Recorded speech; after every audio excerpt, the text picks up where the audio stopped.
Under a mostly cloudy sky with a game time temperature of 84 degrees and winds out of the south at about 14 to 17 miles per hour. We welcome you back live for the campus of the University of Central Oklahoma in Edmond and Jerry Pinkston Stadium for Game 3 of the 2023 NCAA Central Regional Softball Tournament. Tonight is an elimination game between the number 1 and number 2 teams in the Great American Conference in the regular season. The Bison of Oklahoma Baptist with a record of 44-11 and ranked 21st nationally, and the Lady Bisons of Harding 45-13 and ranked 18th in the country. Hello again, everybody, and good evening. I'm Todd Miller along with the Bison Sports Network crew. OBU was literally one pitch away. They thought they had a called third strike. It was called a ball. 2 pitches later, UCO able to tie the game in the 7th, and then on the leadoff hitter in the 8th, managed to get a leadoff home run, and that was the game. So UCO literally snatches a victory for the jaws of defeat and comes away with a 2-1 win, and now the 4th-ranked team in the tournament's top seed in the Catbird seat, heading into tomorrow needing to be beaten twice to be denied a final matchup with the survivor of the Missouri Southern region. The Bison, meanwhile, are going to have to count on Aspen Younts. Younts has yet to throw a pitch in the postseason, as OBU was 0-1 in the conference tournament. She did not pitch either yesterday against Harding or today against Central Oklahoma. So not only will Aspen Younts try to extend her career another day, she will try to let OBU live and play one more time tomorrow against the Broncos. Let's take a look at today's starting lineups. First of all, for the visiting team, for the first time in this tournament, OBU is the home team. For Harding, they are coached again by Ashley Reeves. Their record is 45-13. They finished 2 games behind Oklahoma Baptist in the regular season Great American Conference standings. Leading off for the Lady Bisons in center field, Macy Smith. Batting second at first base, Leah Harris. Hitting third at shortstop, Hannah Jones. Batting fifth at third base, Emma Curry. Batting fifth and pitching is Riley Price. Hitting sixth, the designated player, Nicole Shano. Batting seventh for Harding in right field is Jordan Cabana. Hitting eighth and catching is Chelsea Blankenship. And batting ninth and in left field is Madison Fraley. One more time for Harding, it's Smith in center, Harris at first, Jones at short, Curry at third, Price in the circle, Shano, the designated player. Cabana is in right, Blankenship catching, and Fraley in left field. As we alluded to when these two teams played yesterday, a quick start against Harding is imperative, and that's exactly what Oklahoma Baptist had yesterday, because the back end of that bullpen for the Lady Bisons is very, very tough. It is led by Abby Birch, who has recorded 19 saves in NCAA Division II single-season record. The Lady Bisons have 21 saves as a team, so get on them early the longer the game goes, and if you're behind, the tougher it gets against that bullpen. Yesterday, Oklahoma Baptist jumped out to a 1-0 lead. They led 4-0 after 3 runs on 4 hits in the top of the third. Harding came back, was able to pick up a run at the bottom of the third to reduce it to 4-1. Lady Bisons got a triple to lead off the sixth, an RBI sac fly from Emma Curry to pull within 2, and then Kaylee Jones retired 6 of the final 7 batters. The lone exception was Madison Fraley's 7th inning infield single with 2 outs. Umpires about to meet with the head coaches at home plate, and we're moments away for the first pitch. This game originally started at 6 on the schedule.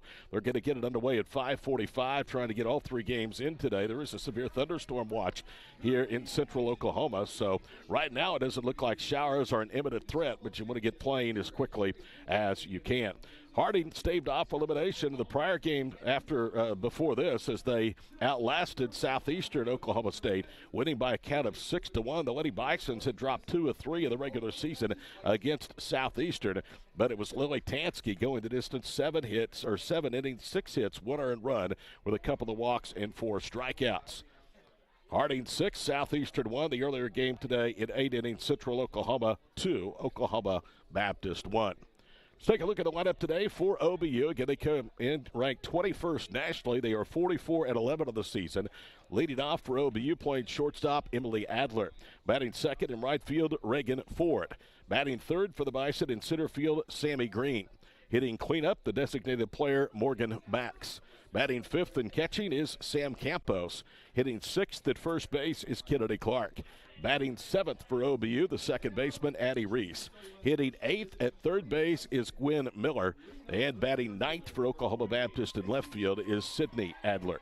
One more time, it's Emily Adler, Ford and Green, Max, Campos, and Clark.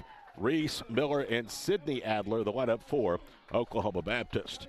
Harding has dominated the Division II era series with OBU. The Bison, though, have split 4 games this year with their rivals from Searcy, Arkansas. They played in the second week of the conference season. Harding won 2 games, one of which went 12 innings. Lily Tansky outdueling Kaylee Jones for a 1-0 victory. The Lady Bisons get it around to the bottom of the 12th inning, an unearned run off of the OBU ace. Aspen Younts will get the start today. Aspen Younts will be making her 97th career appearance, her 64th career start. Aspen 10 games above 500 in her career in the circle, 36 and 26 with an earned run average in her career of 3.43. She has pitched to a career best 2.4 earned run average here in 2023. The starters, reserves being introduced before what should be a decent crowd here on this early Friday evening at Central Oklahoma. The Bison and Harding coming up next, right here on the Bison Sports Network.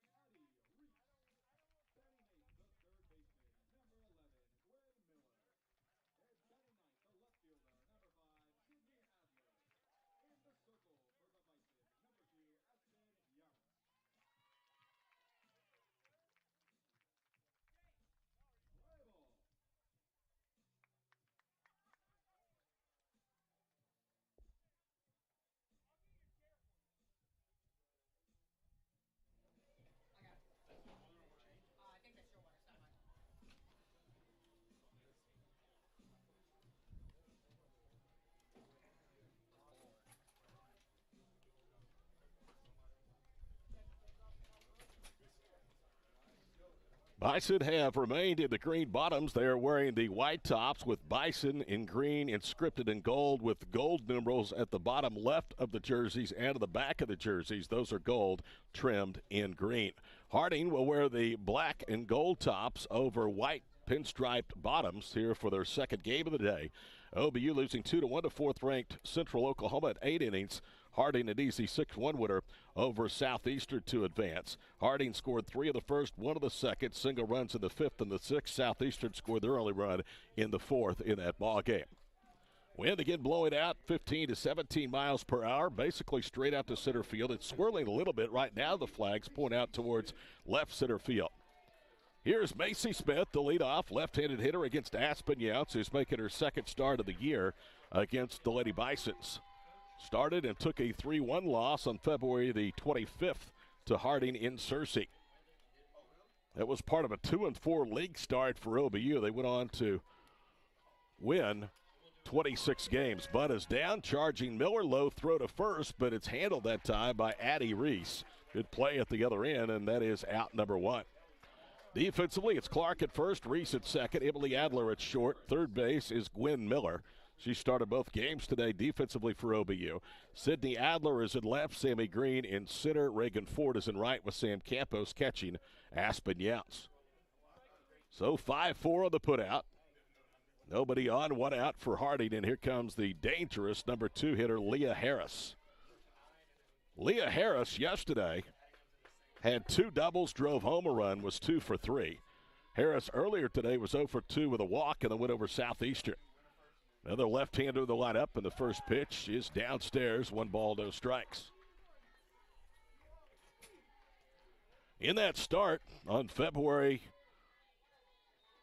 the 25th, 6 innings for Younts, 9 hits, 3 runs, all earned, a walk and 6 strikeouts. Nobody on, 1 out, top of the first. The pitch called a strike, and it evens up 1 ball and 1 strike as Aspen is working primarily away to the hitters here in the first 2 at batters. Remember, we've gone mobile on Bison Hill, from schedules to news alerts about your favorite Bison program. The OBU mobile app has you covered. You can find the app on Google Play or the iPhone App Store. That ball swatted into shallow left center field. That's where Green was playing, so she moves 3 steps to her right and pulls it in for out number 2. So 2 up, down, and here comes Hannah Jones.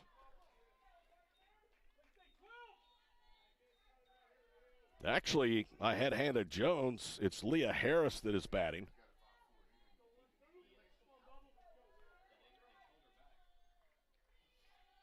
So Leah Harris actually was called back. The A dead ball was called, and that one is low. 2 balls and 1 strike.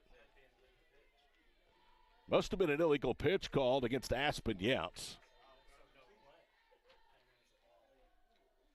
So the count, 2 balls and 1 strike to Leah Harris. Here's the pitch. Downstairs. And Aspen Younts thought she had retired the first 2, but an illegal pitch called against her has resulted in Harris coming into the batter's box. The outfield's playing fairly deep. They were not earlier this at bat for Leah Harris, but again, she doubled twice to center field yesterday. Here's the pitch. That's downstairs, and it's 3 balls and no strikes. So Macy Smith grounded out to start the ball game. Leah Harris up 3 balls and no strikes, and had to have been an illegal pitch, but I don't know what really happened because the count did not remain. Here's the 3-0. Right down the middle for a strike, and it's 3-1. First postseason start for Aspen Younts in 2023. Her first start since April the 30th at Oklahoma Christian against Arkansas Tech. She was really good. 6 hits, 1 earned run, 7 strikeouts in her final regular season game. Change of speeds, it's downstairs, and it's a 1-out walk. This is where you have to be really careful with Harding. They are very aggressive. They handle the bats well. Yesterday, they had stolen over 120 bases on the season. Here's Hannah Jones. Harding and Southeastern of the game earlier today both stranded 7 runners, so it could have been worse than 6-1. Righty versus righty, and the pitch is in tight. Showed bunt, but it's ball number 1. Aspen Younts in her last 3 starts, has allowed just 1 earned run. Going back to the game in which she came into relief of Kaylee Jones in Bethany against Southern Nazarene on April the 11th. Here's the pitch. Inside, 2 balls and no strikes.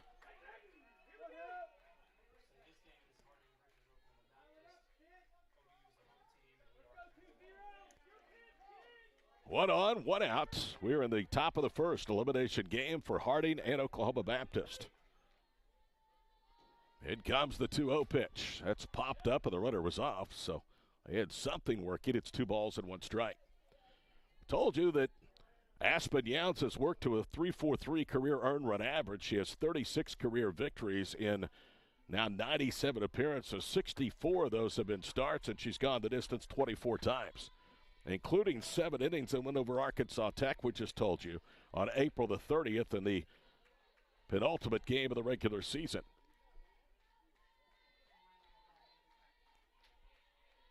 Two balls and 1 strike, and the pitch. It's lined into left field. Adler is there, making the retreat, and owls it in for out number 2. So 2 of the 3 have been retired. Here is Emma Curry. Emma Curry yesterday against OBU reached in an error and had an RBI sac fly. That came in the 6th inning. Played in the final Harding run, in fact, the final run of the ball game, and made the score 4-2. Emma Curry, another right-handed batter in the Lady Bison's lineup. Deals from Younts, and it's fouled off. She chased one to the handle, no balls and 1 strike. I said it was the next to last game of the year. It was actually the season finale against Arkansas Tech because OBU had used Jones Friday night, the first game Saturday afternoon, and wrapping up the Great American Conference Championship because Harding had completed a 3-game sweep earlier in the weekend over Southern Nazarene to keep the pressure on. 1 hop to second. Reese underhands to Adler for the force, and that will do it. Nothing comes of the 1-out walk. 1 stranded after a half inning. Harding nothing. Oklahoma Baptist coming up on the Bison Sports Network. Do you plan to play college sports? Visit ncaa.org/playcollegesports to learn more about NCAA eligibility requirements.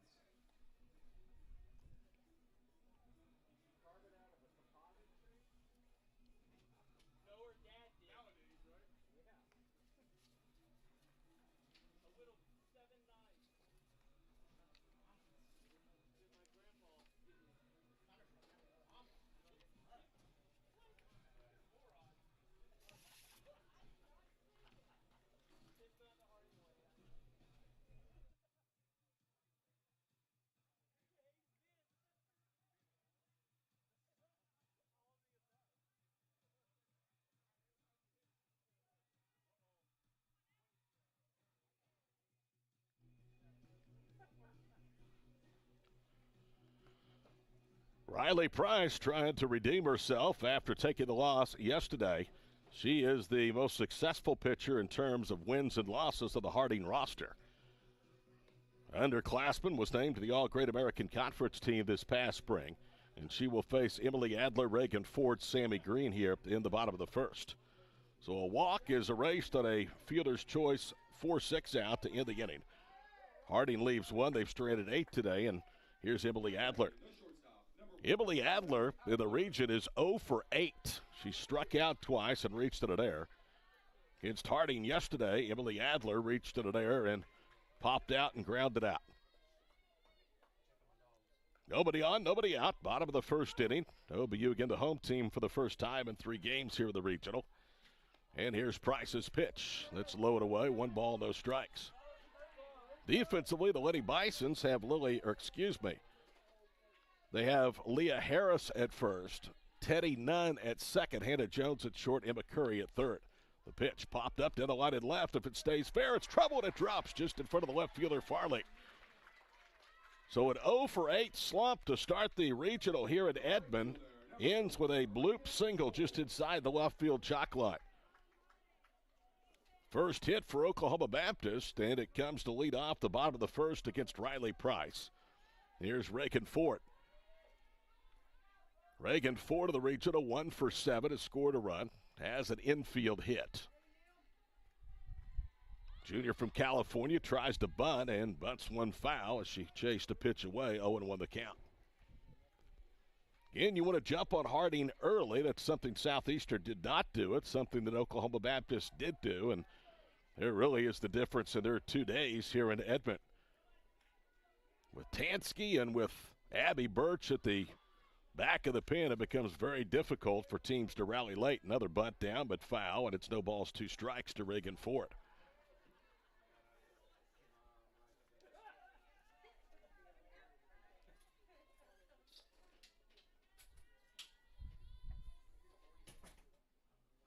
Riley Price, 20-5, 179 earned run average. Next pitch is outside. 1 ball, 2 strikes to Reagan Ford. This is game number 24 as a start, 33rd as an overall appearance. She has 8 complete games on the year. In comes the 1-2. And Ford tried to bunt and didn't do a good job of making contact, and down she goes. That's about as poor of a bunt attempt as you'll see from Ford. And now 1-on-1 out for Sammy Green. Sammy Green has performed as well or better than anyone in the Bison lineup in this regional. 3 for 8, 3 runs scored, and an RBI. That RBI came yesterday against Riley Price, so the first pitch fouled off the netting for a strike. 84 degrees at game time. First pitch at 5:45. So we're 13 minutes in. We're in the bottom of the first. It feels like 89 degrees. That's how thick and muggy the air is here in central Oklahoma.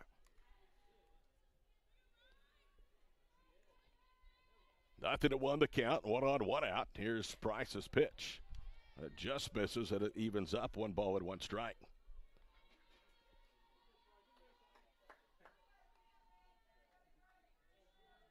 Riley Price, 4 innings, 6 hits, 4 earned runs. With 4 strikeouts against OBU, could be 2. 1 hop to short. Jones to Nunn to first, and safe at first base is Sammy Green, but not by much. That ball took a perfect hop, and it was hit pretty hard out to Hannah Jones at short, but Green ultimately could run too quick down the line at first and beat it out. So a 6-4 fielder's choice. And here comes Morgan Max. Morgan Max has had a nice tournament. Had 2 hits yesterday against Harding. Both came off of Riley Price. Price's first pitch is low and away. 1 ball, no strikes. You know, I certainly don't know Ashley Reeves. I don't know her team. We didn't see the series in Searcy, but I was really surprised. Really surprised they didn't pitch Tansky at OBU yesterday. Called strike, and it's 1-1. Riley Price yesterday started. She had not faced OBU in the regular season. But Lily Tansky had just handcuffed Oklahoma Baptist in the 2 regular season games, including going a 12-inning complete game and a 1-0 victory.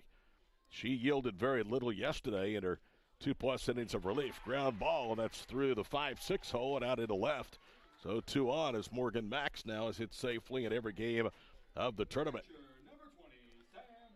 Morgan Max had a hit streak ended recently on April the 23rd. Coming into the postseason in this regional, she was 3 for her last 9 over 3 games, but has her 4th hit. Here's catcher Sam Campos trying to give OBU a 2-out run, something that OBU has been very good in this season. Here is Price's pitch. Swing and a miss. Challenged her away, and Campos could not catch up. 0-1. By nearly a 4-1 margin, OBU has outscored the opposition in 2-out runs this season. It's pretty remarkable. One of the reasons they have won 44 games of the year. Next pitch outside, 1 ball and 1 strike.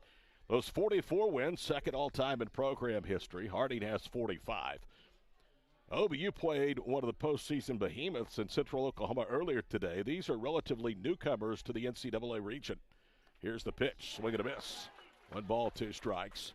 OBU's win yesterday over Harding, their first region win in their first NCAA tournament game and their first in 4 postseason games. Harding played in just their second regional, their first since 2017. 1 ball, 2 strikes. Runners at first and second, 2 out in the first. The pitch outside, and it's 2 balls and 2 strikes. Sam Campos 0 for 5 with a sacrifice of the 2 games.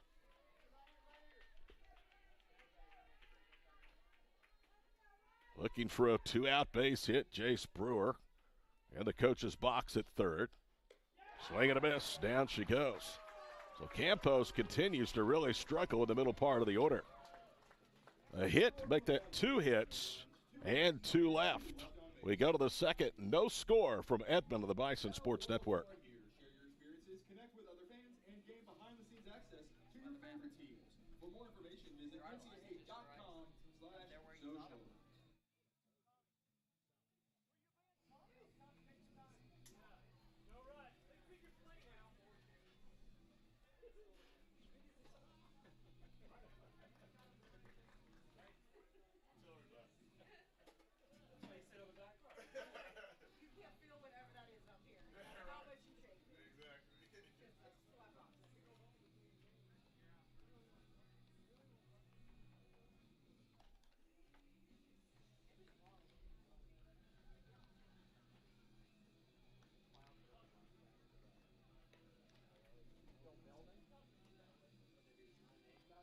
So the pressure swings back to senior right-hander Aspen Younts to try to keep this game scoreless. Aspen worked around a 1-out walk and forced a fielder's choice to be stranded. Her counterpart, Riley Price, who leads off the second, worked around 2 singles and a fielder's choice in her half of the first. Riley Price hitting .284 after a 1-for-2 game today against Southeastern. That is her first hit of the region, only her 3rd of the postseason. And Riley Price has hit safely in just 2 of her last 8 games.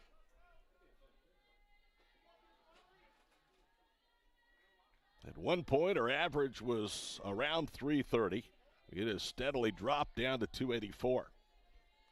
Righty versus righty. Here's Younts' pitch. Lined right to Reese at second. She never moved. Riley Price hit it right on the screws, but you could not go down and throw it to Addie Reese any more perfectly. So 1 pitch, 1 out. The second inning begins for Harding the way the first did, and here's Nicole Shano, the designated player.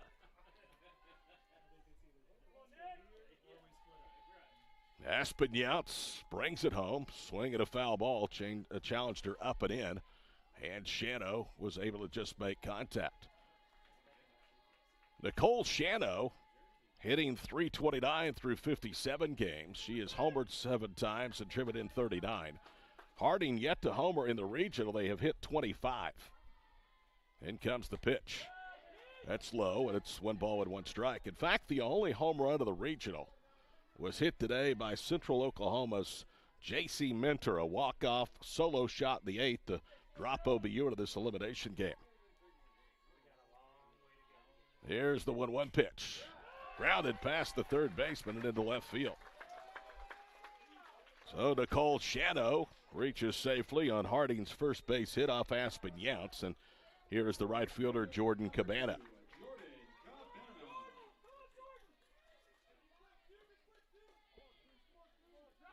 Jordan Cabana making her 55th appearance. She was 1 for 3 with an RBI today against Southeastern. It's only her second RBI, going all the way back to April the 1st when she drove in 3 against Henderson State. That's a bullet but foul into the left field corner. No balls and 1 strike. Cabana straightens that one out. It's trouble and perhaps an extra base hit that gives the Lady Bisons an early lead. Harding out hit Southeastern in the previous game, 11-6. Southeastern generous defensively with 2 errors. Final Harding 6, the Savage Storm 1, so they are 2 in queue here in the region. 0-1 pitch, a rise ball that hung up, and it goes just foul again down the left field side. So Cabana has hit the ball hard, but yet to time it and get it into the field of play.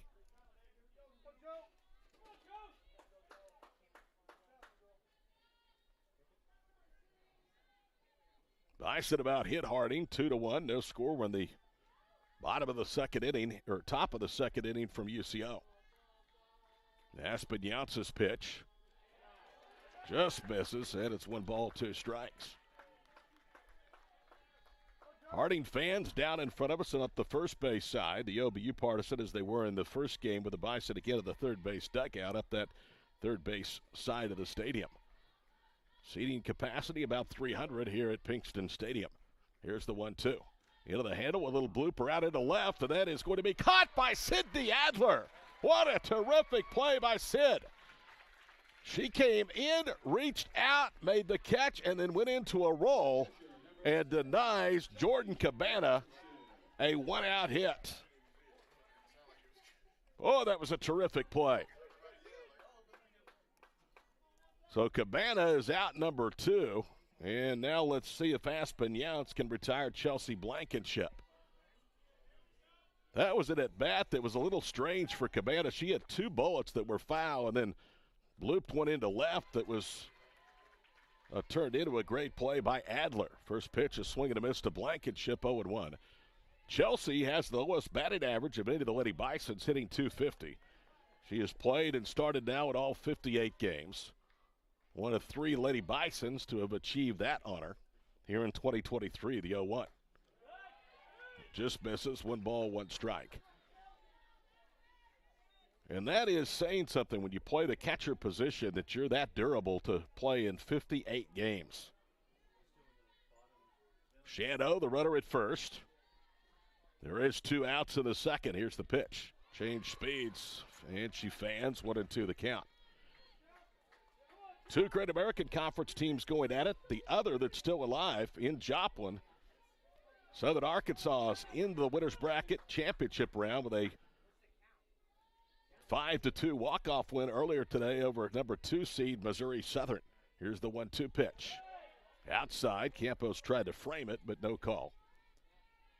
So Southern Arkansas has beat the defending national champions from Rogers last night 5-0. They win today 5-2. Minnesota, Duluth, and Rogers State in action as we speak in Joplin. Liner foul up the first base side.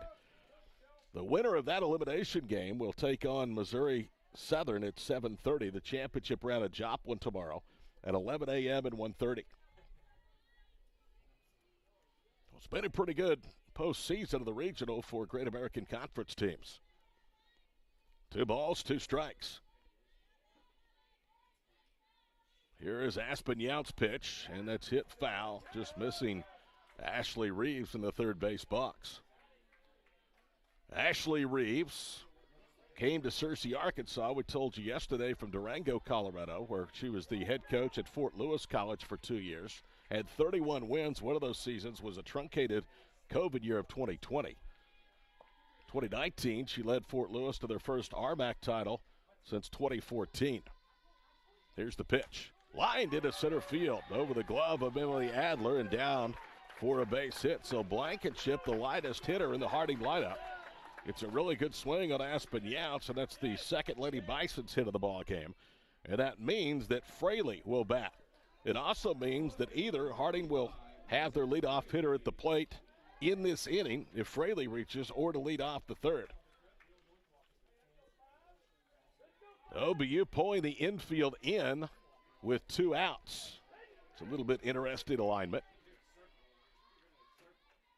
Aspen looks over to Sam Maples in the dugout.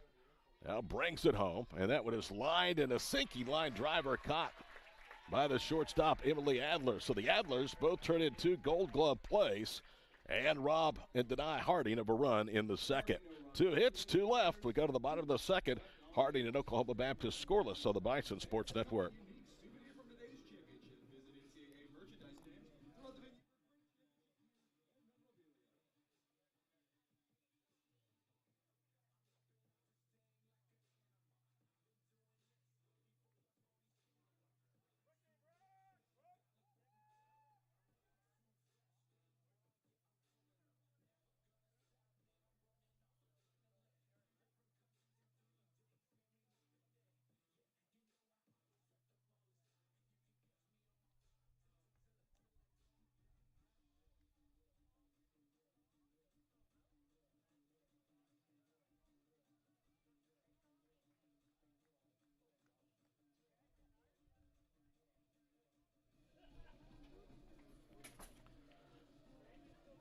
Todd Miller back here with you from the campus of Central Oklahoma in Edmond. No score. Harding has had base runners in their first 2 at-bats. They have 2 singles, both of which were stranded in the top of the third. Winner moves on to face number 4 ranked Central Oklahoma tomorrow at 1 o'clock here in Edmond. That schedule could be subject to be adjusted with the wet forecast in Oklahoma over the weekend.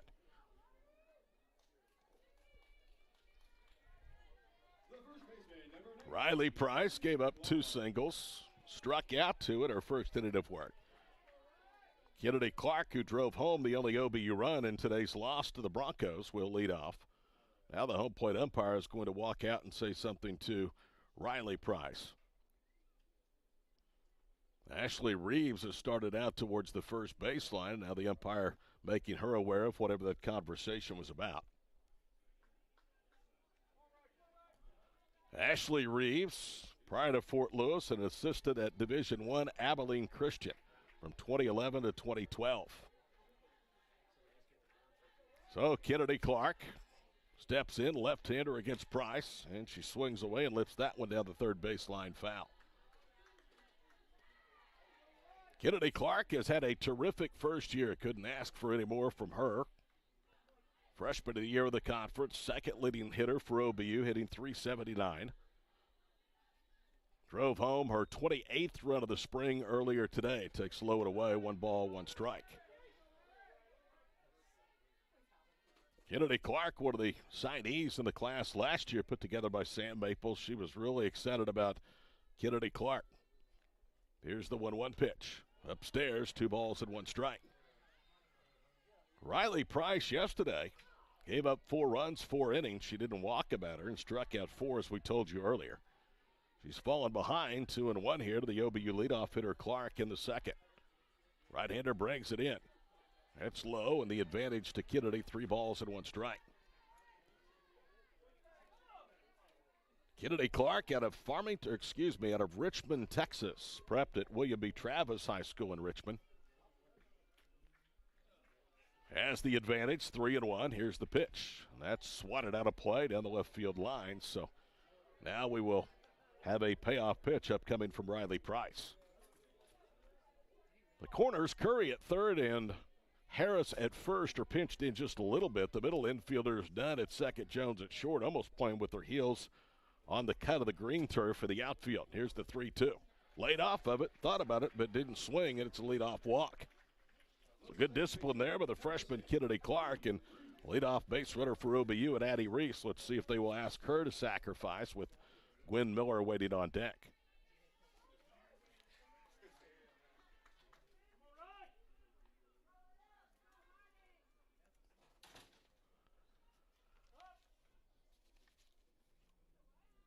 Addie Reese had a really hot stretch earlier in the year.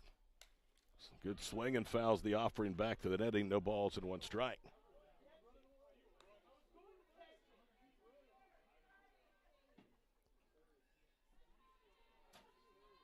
In fact, during that hit streak, it was a double-digit hit streak that ended on March the 7th. It began on April the 26th. Bunt is down, mishandled by Curry, and everybody's safe. Ball had a little bit of backspin on it, and Curry tried to glove it, then tried to get it with her throwing hand, and the ball spun away from her like a hot potato, rolled into foul territory. So Reese was content to give herself up for the out, move the runner into scoring position. Instead, Clark is at second. Addie Reese is at first. On a fielded error by Curry at third base, and that is the third error for the Lady Bisons in 2 games with OBU. Here's Gwen Miller, made her first start of the postseason in today's loss to UCO. Tries to bunt and just nicks that one foul for a strike. It's 0-1.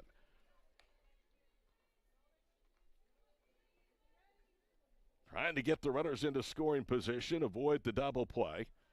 Sydney Adler and then her sister Emily would be the next 2 hitters for the Bison. Here's the 0-1. Bunt is down. Charging Curry, bare hands, throws to first, in time to none for the sacrifice.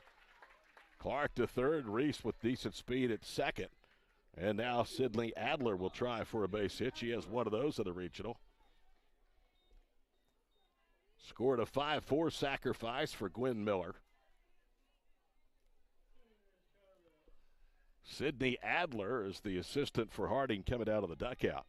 1 for 6. She scored a run, reached an error in the 2 games here in this regional.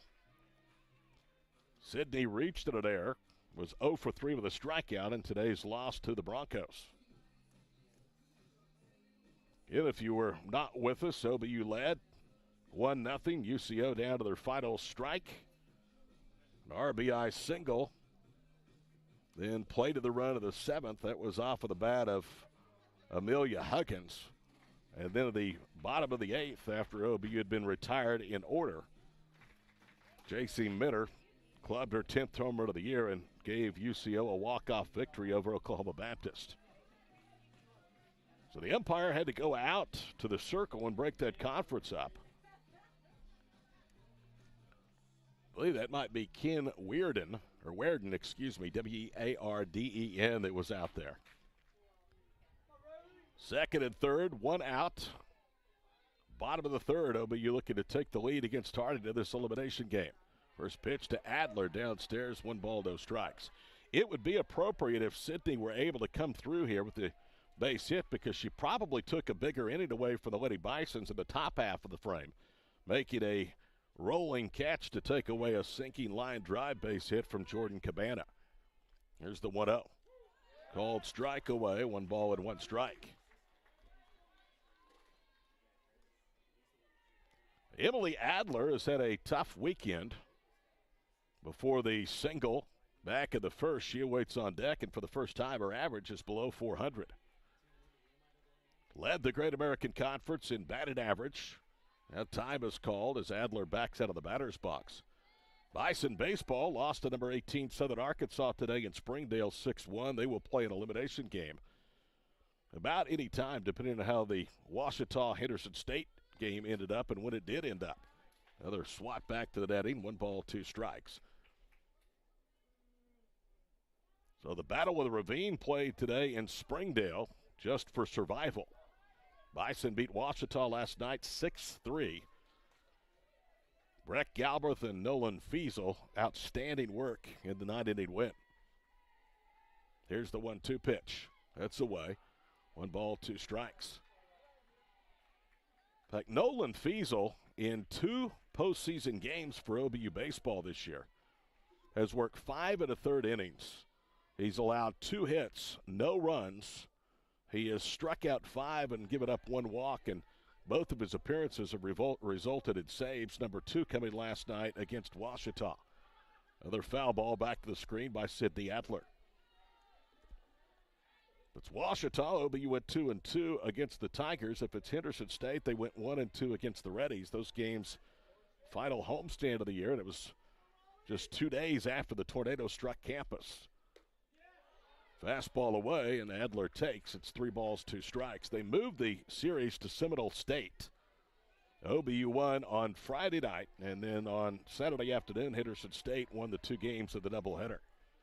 Bison went on to close out the regular season, sweeping Southern Nazarene. Pop up, slicing down the left field line. Long run for Fraley, won't get there. And it drops, and it's 3 balls, 2 strikes. So a good battle here between Adler, Sidney, and Riley Price. Brett Galbraith last night won his 9th game. That's the most since Jenny Parra, one of the all-time greats and a Bison Hall of Famer, won 12 games. He was one of the most dominating pitchers the program has ever seen, was Parra, 3-2. And she just stays alive. Chased one away and just did get a piece of the head of the bat on it. Win last night for OBU, also number 100 for 4th-year head coach Chris Cox. He's done a terrific job, and it has not been an easy 4 years for CC as the head baseball coach in Shawnee. He's had to endure a lot of COVID year, and then, of course, the tornado. And that pitch just misses away. Boy, didn't miss by much. Bases loaded walk. And now here comes Emily Adler. So OBU a chance to bust this one open here in the second. Emily Adler this year has driven in 35. Those 35 runs, 3rd of the ball club. Behind Addie Reese's 38 and the 37 of Morgan Max.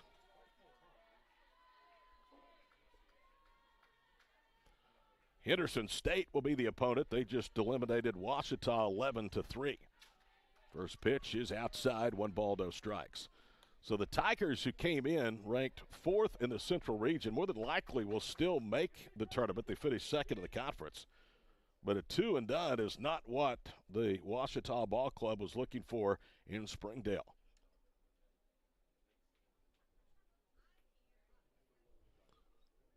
The word we are getting is that elimination game will start in about 38 minutes, around 7 o'clock at Springdale in Arvest Ballpark. Blankenship has got out to say something to Riley Price.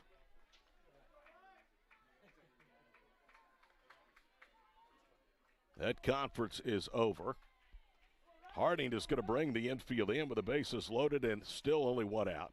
First pitch, or the 1-0 to Adler, misses low and away. 2 balls and no strikes.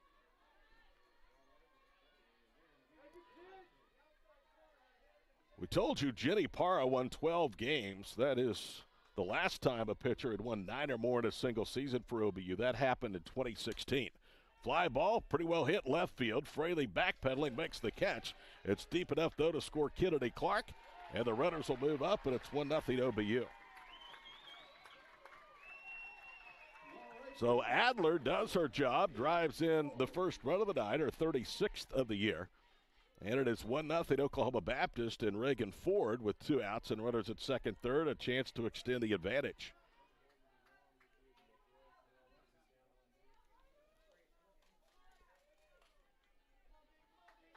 Reagan Ford struck out swinging back in the first inning. She does not strike out much. And she takes a strike away, 0-1 the count. Reagan Ford, with that strikeout, just her 22nd of the year in 178 at-bats. Here's the pitch. That's low. Count evens up, 1 ball and 1 strike. So the Bison in the first inning last night had a chance to get more than 1 run. They had to settle for 1, and then the third inning is when they really won the ball game, scoring 3. Here's the pitch. Lined, and that is a foul ball. It was headed right for Emma Curry, who was playing in at third, but then it took a little hook left and was out of her reach. So Reagan Ford now behind 1 ball, 2 strikes. Reagan Ford, not a big RBI producer. She's only driven in 11. However, Reagan's 54 hits rank her 3rd of the ball club. She takes low and away, and it's 2 balls and 2 strikes. Reagan last year was named to the Central Region 2nd team. Bison had a couple of first-teamers this year in a record-setting season, the 2-2. That's grounded to second, backhanded by Nunn, throws to first, not in time, and a run will score. Well, Teddy Dunn may be a little frustrated out there, but I'm going to tell you, if she doesn't range to her right and slide and handle that backhand cleanly, not only does one run score, a second comes around to score as well. So she has preserved, at least for the time run, at least for the time being, a third run, OBU leading 2-0. And Reagan Ford with an infield RBI single.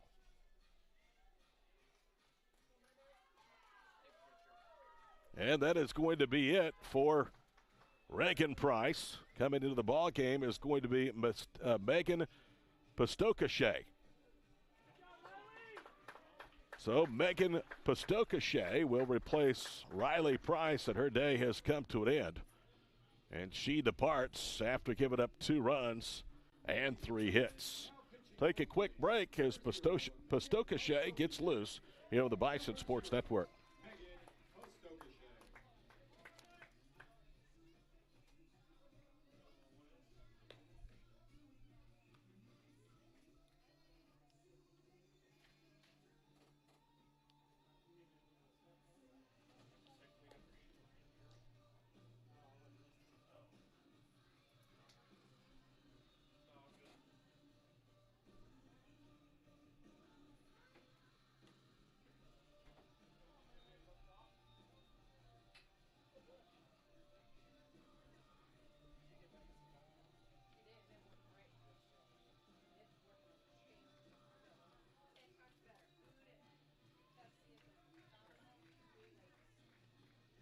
Megan Pastokashe comes in for the first time this year against OBU. It's her 22nd appearance. She's a 5'5" junior and a hometown product from Searcy. Pastokashe pitched against East Central in the 6-3 quarterfinal win in Bentonville last week for Harding over the Tigers. She went 2/3 of an inning, and that was the only stat she had. So Pastokashe will come in and try to keep it just a 2-run deficit. Tell you what, this has been exactly what OBU needed, because even though they've had their backs to the wall at times this year and had to fight through adversity, they had to be heartbroken with the way the end of the first game happened today. So coming out and getting an early lead and trying to get some of that sour taste out of your mouth from the walk-off loss to UCO. That's exactly what Sam Maples' club has done.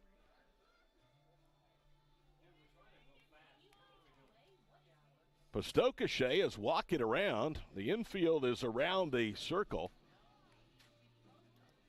The assistant coach has come out. They're trying to get this game in before it rains, but Harding doesn't appear to be in any hurry to do so.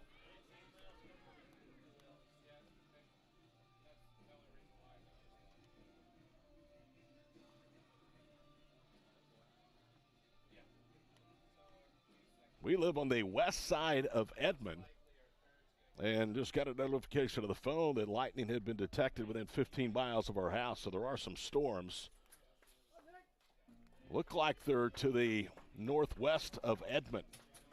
A line from K County down through Payne County, just northwest of Stillwater, and then another cell just to the northwest of Edmond. So while there's a threat, there's a severe thunderstorm watch right now. It doesn't look like rain is imminent here at the ballpark.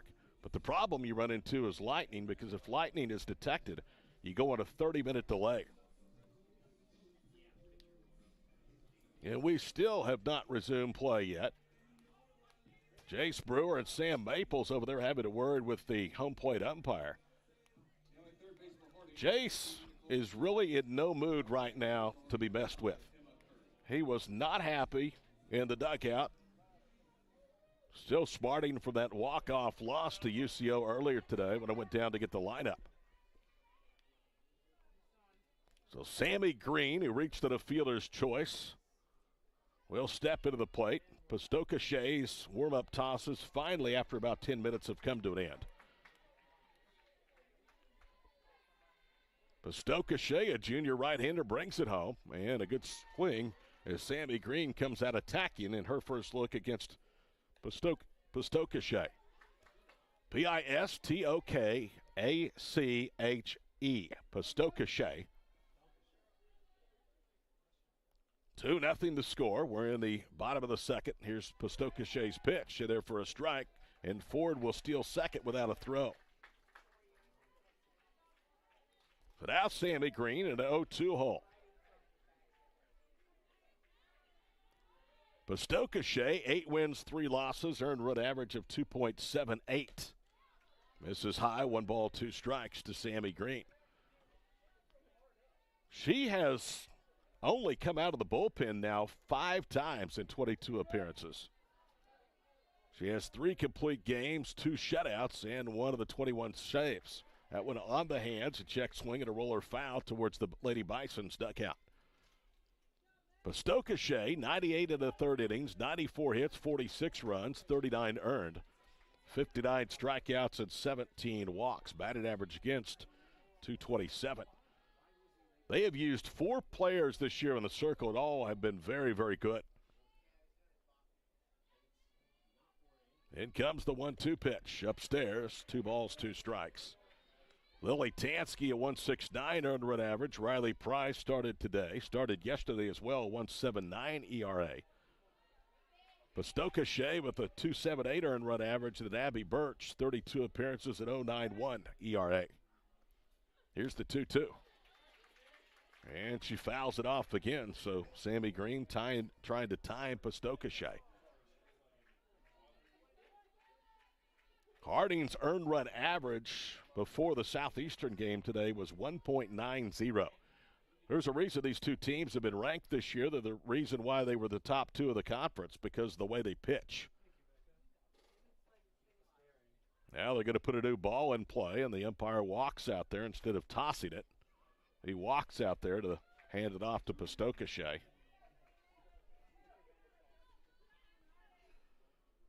Two balls, 2 strikes. Reagan Ford at second. Runner at third is Sydney Adler. 2 runs home here in the second. The pitch is up and in. 3 balls, 2 strikes.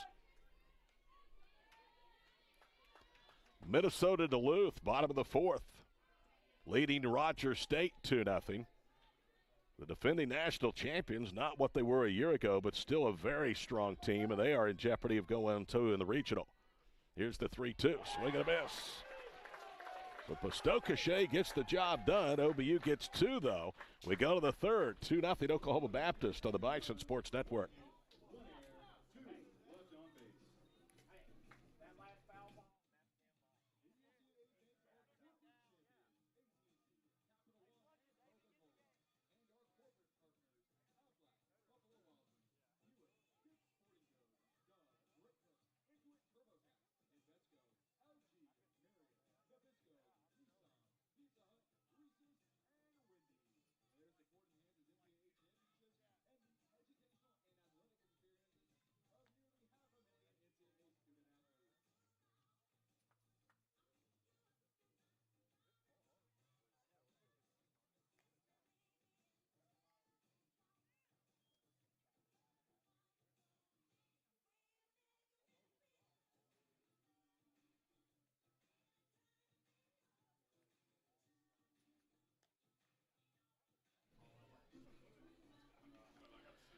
Bison Athletic Association donors are making a direct and tangible impact on the success of over 450 OBU student athletes in the classroom, in the community, and in their fields and courts of competition. When you give to the BAA, you are truly invested in champions. Learn more. Sign up today at obubison.com/BAA. Aspen Younts set to begin her third inning of work. Staked now to a 2-0 lead. Pair of earned runs in the Bison half of the second has chased the starter Riley Price. Kennedy Clark in about a third of the way on the carpet at first. Likewise, Gwen Miller at third.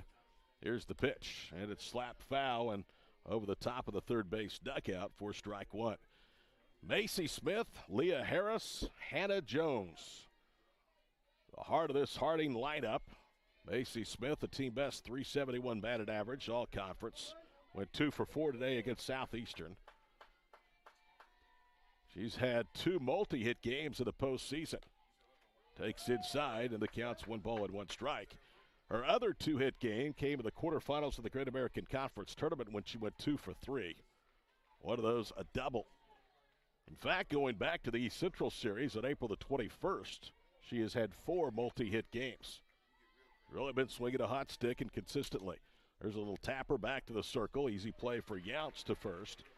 And Macy Smith is out, number 1. There's so many keys to slowing down Harding, but one of those is not allowing them to get base runners aboard early. They are so aggressive as a base running team that they could put so much pressure on your defense. And Aspen has set down the 3 leadoff hitters in each inning to this point. Here's Leah Harris. She walked back in the first inning and takes away 1 ball, no strikes. Leah Harris, 3rd best batting average of the club, hitting .341, 0 for 2 against Southeastern, 2 for 3 yesterday, an RBI double. In fact, both hits were for extra bases for Harris against the Bison. Fly ball, got underneath it, shallow right, out goes Reese, in comes Ford, and she'll make the catch in shallow right, and there's 2 gone. So 2 up, 2 down for the shortstop, Hannah Jones. Hannah Jones is hitting .299, came in over 300. This is her 59th game.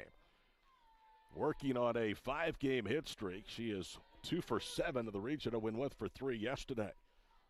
Shows bunt and takes a pitch on the outside corner for a strike, 0-1. Skies are lightening up here at the ballpark. The sun is not out by any means, but they have lightened. There are dark skies. We told you about the thunderstorm that is to the northwest of Edmond. In comes the 0-1 offering. Popped it up and hits the top of the netting, and then Karam's back down where Campos will pounce on it. No balls, 2 strikes. The last time that Hannah Jones did not have a base hit was against Southern Nazarene, the final series of the year. It was the middle game of the 3-game series, April 29th. She went 0 for 3. Before that, she had hit safely in 8 straight, so she's hit safely in 13 of her last 14. The 0-2. Fly ball, center field, easy play for Green. Started back, comes in, makes the catch near the UCO logo. And Aspen Younts has been lights out against a good Harding team. 1, 2, 3 and out go the Lady Bisons. We play 2.5 at Jerry Pinkston Stadium of the NCAA Central Regional. It's 2-0 Oklahoma Baptist on the Bison Sports Network. Don't miss out on witnessing the next great moment in sports history. Find a championship near you by visiting NCAA.com/tickets.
Bottom of the 3rd inning, Todd Miller back here with you on the Bison Sports Network.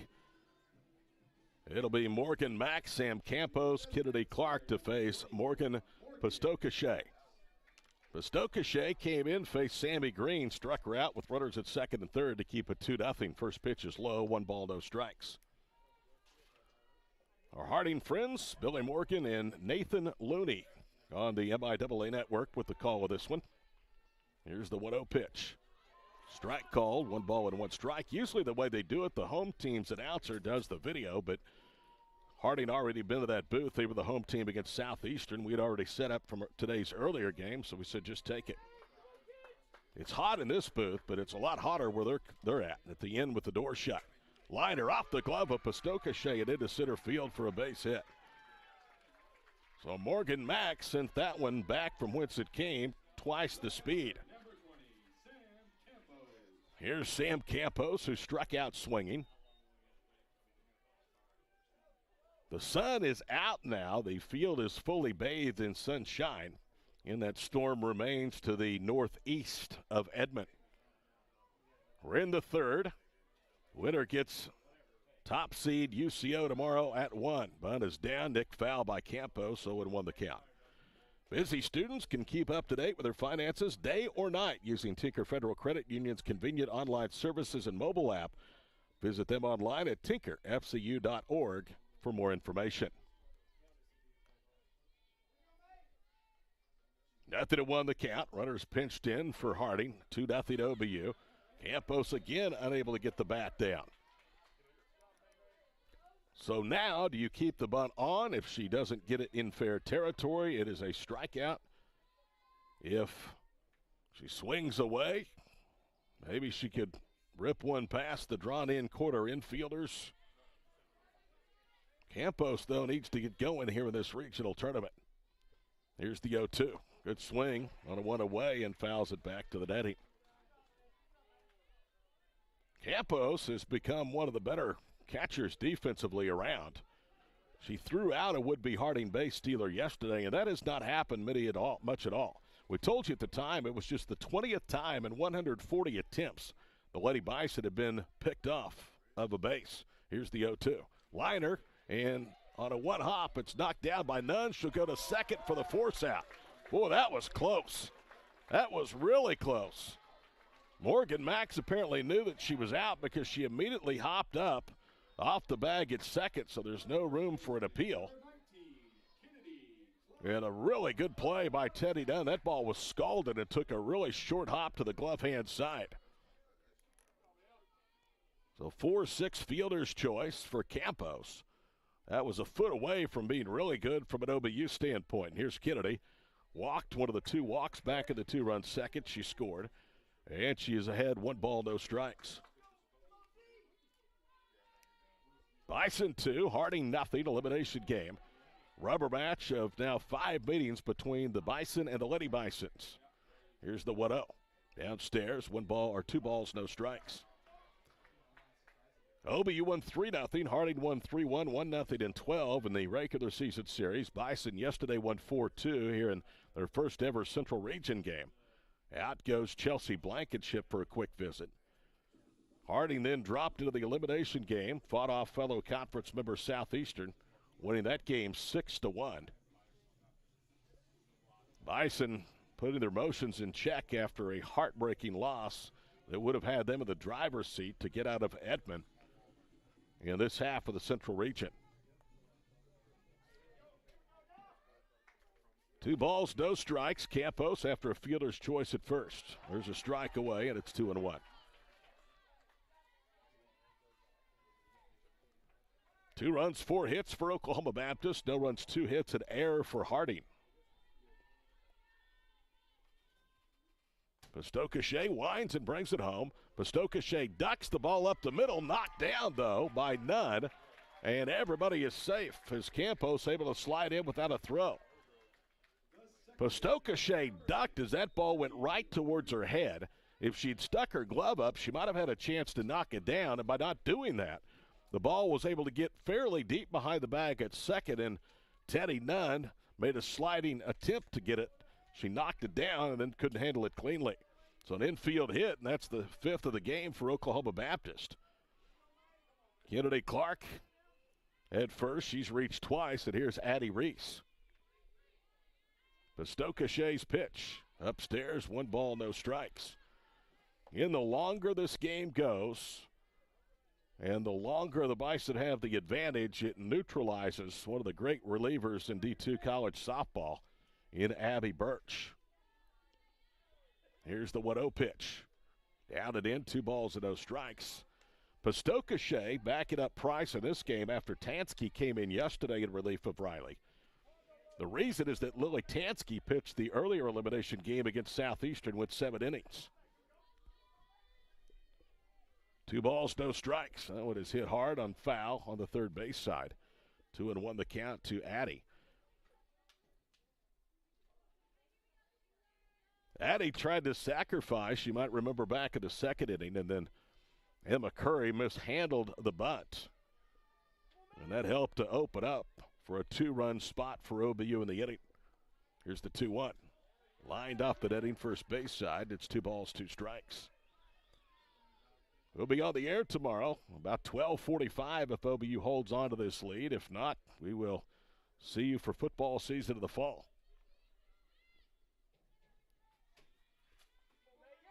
2 balls, 2 strikes. Now the pitch.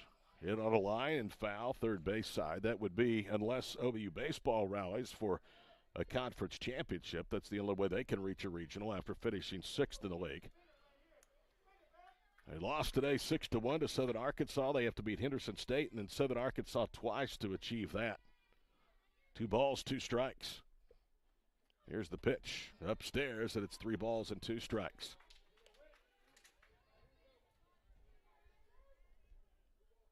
Cody Hooten has really developed a program over there in Arkadelphia at Henderson State.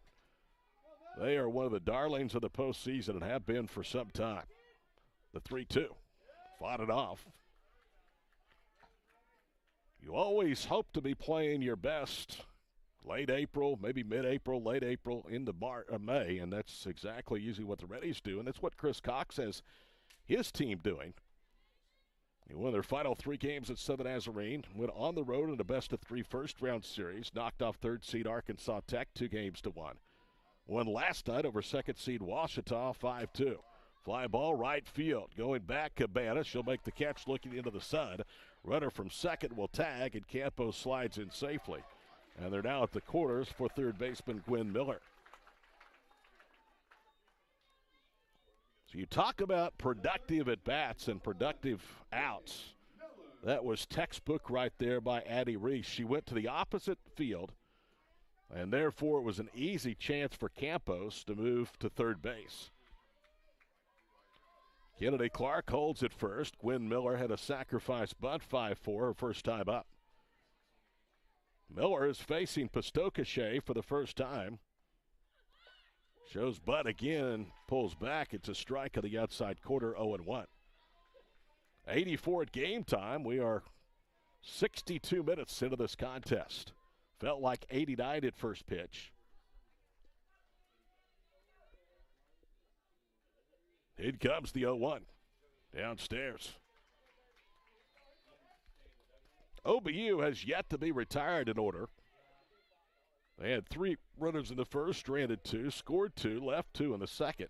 Now have them at the quarters with 2 outs here in the third. 1 ball, 1 strike, the pitch. Downstairs. Well, that looked pretty good from here. It's 2-1.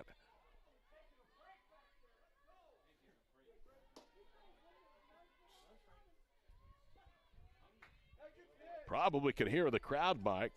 Needless to say, the Lady Bison partisan are not happy. The 2-1. Inside, 3-1. No, they called that a strike. Now taking second is Clark. They throw down. It'll be a stolen base. Pretty certain he raised his hand and called it a strike. Yep, it's 2 balls and 2 strikes, and that was a terrible call. Must have been a makeup for the one he took off of the previous pitch. So I guess where we're at, and supposed to be at, 2 balls, 2 strikes, the pitch. And a called third strike. Miller wanted to offer, did not, should have. And Pistocachet gets her second strikeout. OBU threatens, 2 singles, 2 left. We go to the top of the 4th. 2-0 Oklahoma Baptist to the Bison Sports Network. Fans, you can now access the official NCAA digital game program on your mobile device, tablet, or laptop free of charge. Visit ncaa.com/game programs for an inside look at today's championship.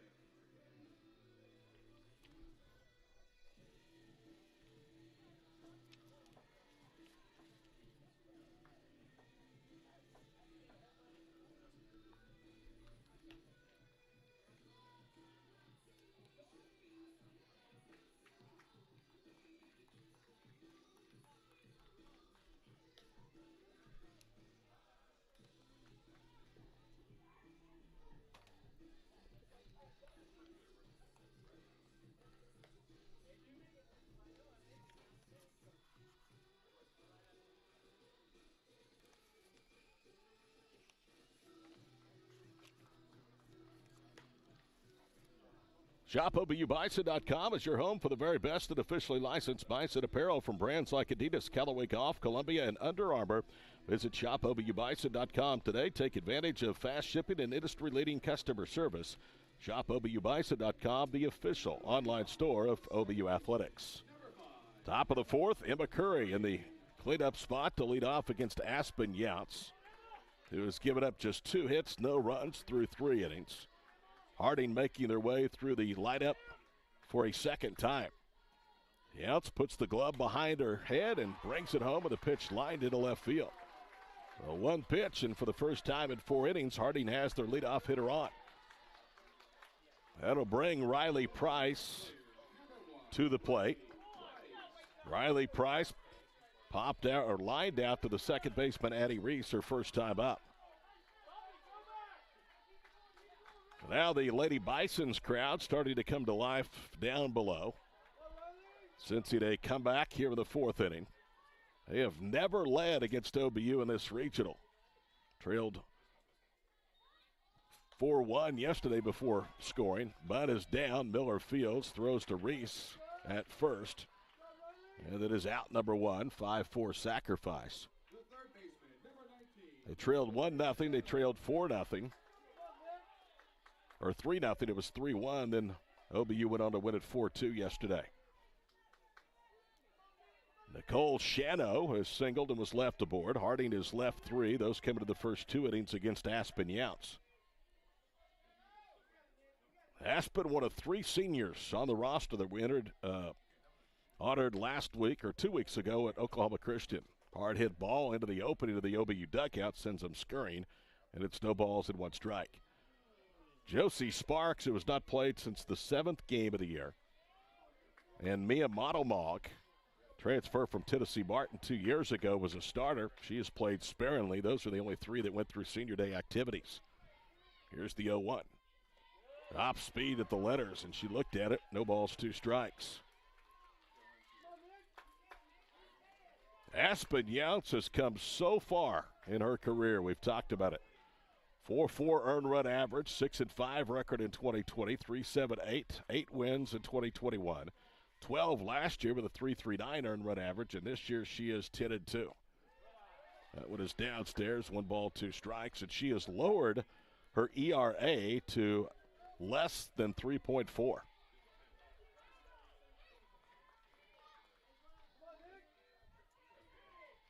Aspen looking for her first strikeout of a Harding hitter tonight.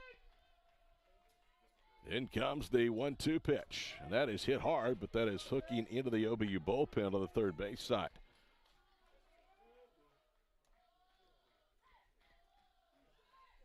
.418 career strikeouts for Aspen Younts. She's 1 away from 100 for the 3rd straight year.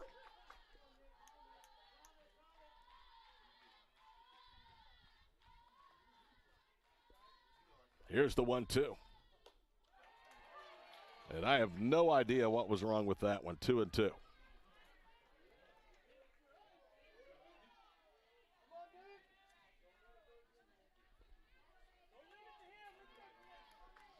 Two balls, 2 strikes. Curry, the runner in scoring position at second. 1 out in the Harding 4th. Here's the pitch. Hit on the ground. That's a fair ball. It hit the bag, then hit Gwen Miller in the face.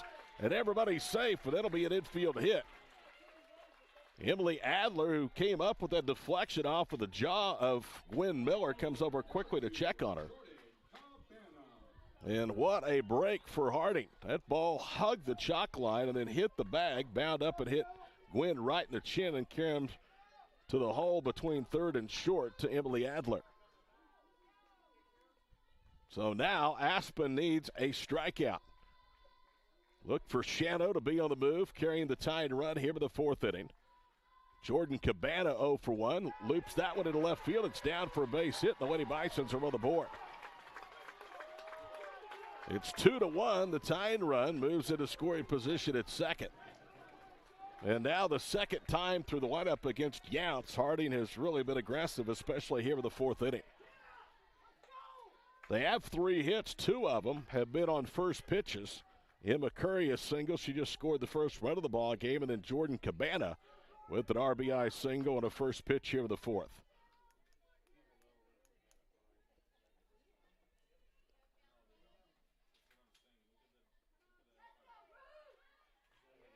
Now we'll get a courtesy runner out of the dugout.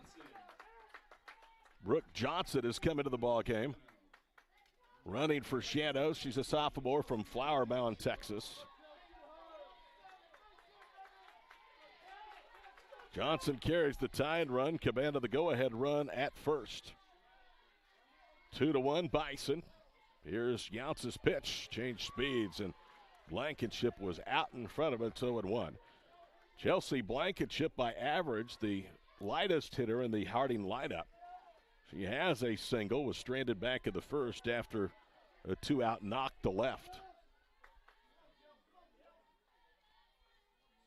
No balls, one strike. Aspen Younce trying to keep the lead at OBU's column. Hard hit ground ball, foul. That just missed assistant coach Hope Madden, who was down near the gate in the OBU bullpen. I can't tell if anybody is warming. You would think they may have to turn to Kaylee Jones. I don't know that she is unavailable for this ball game, but if she's not unavailable for this game, what difference does it make tomorrow if you don't win this one? It's just a matter, though, of how she feels after throwing 2 complete games today, an 8-inning Jim. That one dropped off the table, is downstairs, 1 ball, 2 strikes. So Younce, on several occasions tonight, has been able to get 2 strikes, but not that elusive third strike on the Lady Bison's hitters. 1-2 the count, 2 on, 1 out, and the pitch. Swing and a miss. Change speeds on her again. And that is season strikeout numero 100 for Aspen Younce, and she could not have gotten a better time to get it.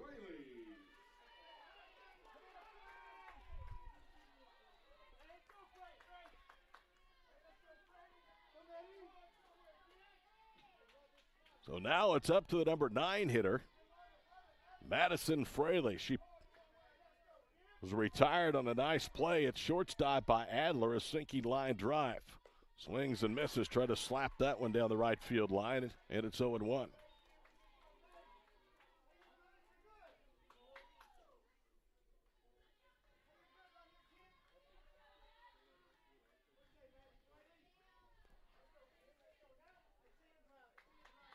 Two to 1, Harding with their best threat of the afternoon here in the 4th inning. Here's the pitch. Called a strike at the letters, and that was awful. I said at the letters because apparently that's where he thought it was. It looked more up like the shoulder blades.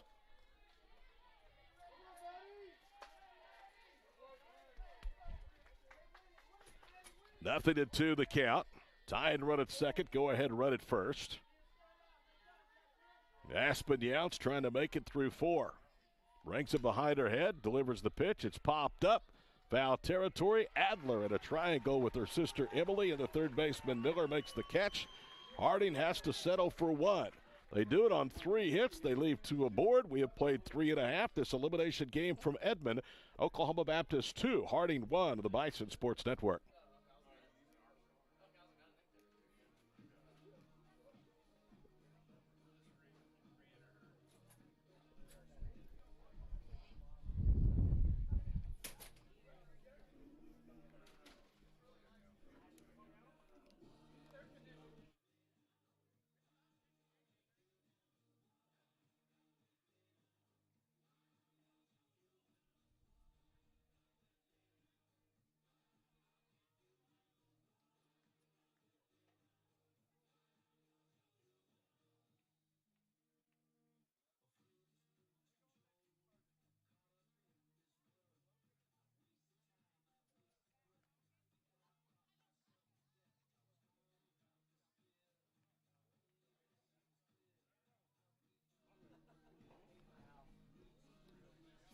Megan Pistocachet finds herself in a brand new ball game. It's 2-1 after her Lady Bisons played 2-3 hits in the top of the 4th inning. Bison again the home team for the first time. They were the visitors against Harding yesterday and today against UCO. Winner into the championship round of the Edmond portion of the Central Region If UCO advances, and they're in the catbird seat to do that, they would host the winner of the other half of the Central region going on in Joplin. Right now, that looks to be Southern Arkansas. Yo Riders have knocked off Rogers State, and today a 3-run home run to beat Missouri Southern 5-2. Here's Sydney Adler, grounds the first pitch to second, none, over to first, and there's one out. So Sydney, who had walked earlier, comes out aggressive against Pastokeshe in her first at bat. Emily Adler and then Reagan Ford to follow. The three in this lineup, part of the lineup, are facing Pastokeshe for the first time tonight. Here's the pitch. Called strike, 0-1 the count.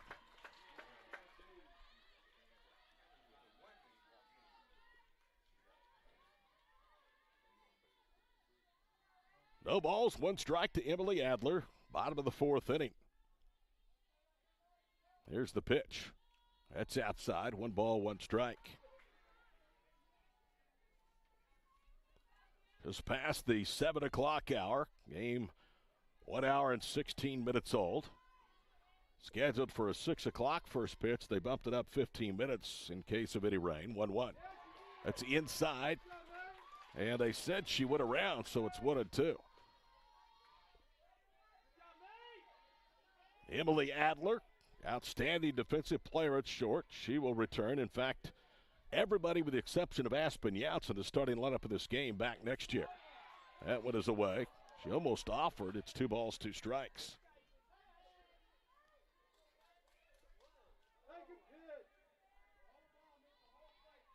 Pastokeshe has her glove between her legs, between her knees, as she's readjusting that face mask that she wears. But that thing is good and uncomfortable and sweaty right now. Here's the 2-2. She swung and missed. More of a fan, and the Adlers now have been retired in order, and here's Reagan Ford trying to get something going with 2 outs. Clearly, Harding has the momentum as we are into the bottom of the 4th after an elongated 4th inning in which they sent 6 to the plate and scored once, stranded 2. Bison in jeopardy of going 1-2-3 for the first time tonight against either Price or Pastokeshe. Liner, that's curling foul up the left field side for a strike, 0-1 the count. Reagan Ford, junior from Sutter, California. No, her grandparents are in town.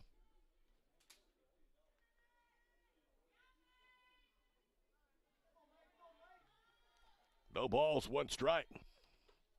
That one is away, and it's 1 ball and 1 strike. In fact, I think they were a little antsy last night on the way out of the ballpark. I said, well, you may get a full taste of spring in Oklahoma. Here's the pitch. Downstairs, and it's 2 balls and 1 strike. Reagan, of course, was on campus, was sheltered safely at Riley Chapel when the April 19th storm struck Bison Hill. Now Pastokeshe's 2-1. That's out of play, and it evens 2 balls, 2 strikes. I cannot imagine, if you're not from Oklahoma or a portion of the country that has a lot of tornadoes, how frightening that would be. First of all, it's frightening enough even if you're from Oklahoma, if you're in one, but just the threat of a storm would drive some to pulling their hair out, I would think. 2 balls and 2 strikes. And the pitch. Downstairs, it's 3-1. I was exchanging texts with Billy Morgan of Harding last night, and he said, boy, you didn't lie when you said about the storm coverage in Oklahoma. I told him, I said, man, it's a reality show, and it's the best reality TV you'll ever catch. He just could not believe it. The 3-2 pitch. And a liner past 2 defenders. Curry diving to her left, Jones to her right at short. And a 2-out hit for Reagan Ford. That's her second of the game. And now speed on for Sammy Green. Trust me, it is much different in Oklahoma, the severe weather coverage, than it is in other parts of the country, even in Arkansas, where they get a lot of severe weather. This past February, we were over there for basketball in the Arkadelphia swing. And on Friday night, they had tornado warnings all around the area. Hot Springs, they had one that actually touched down just to the south and east of Arkadelphia. And to watch those guys try to figure out where the storm was nothing short of comedic enjoyment. 1 ball, no strikes. I don't mean that really to make fun. It's just they don't put the resources into severe weather that they do with certainly the big 3 stations, 4, 5, and 9 here in Oklahoma City and over in Tulsa as well. Now a visit out to the mound as the count's 1 ball, no strikes. Have to be careful here with Sammy Green, who's been as hot in this regional as anybody. One of the big RBI producers in OBU's lineup.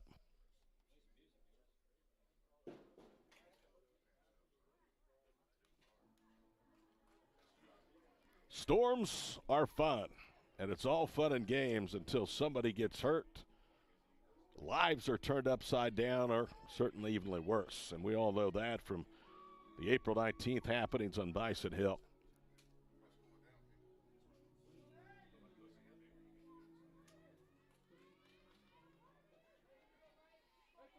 Sammy Green hitting .342.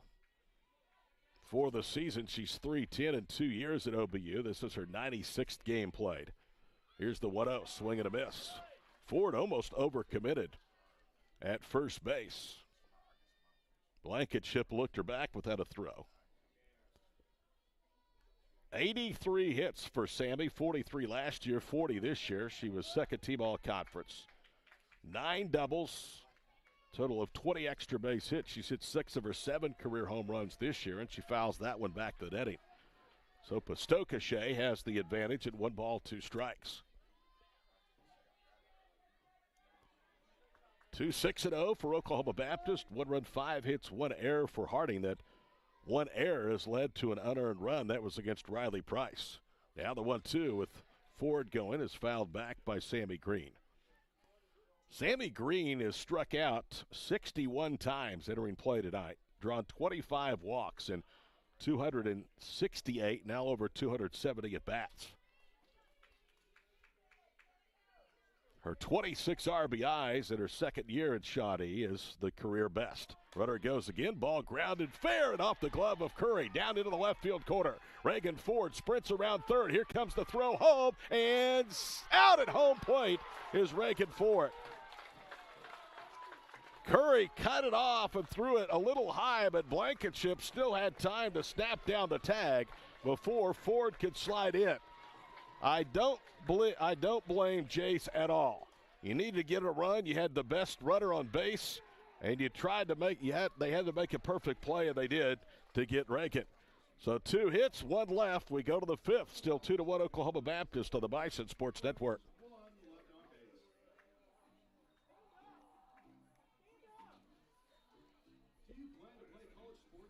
Visit NCAA.org/playcollegesports to learn more about NCAA eligibility requirements.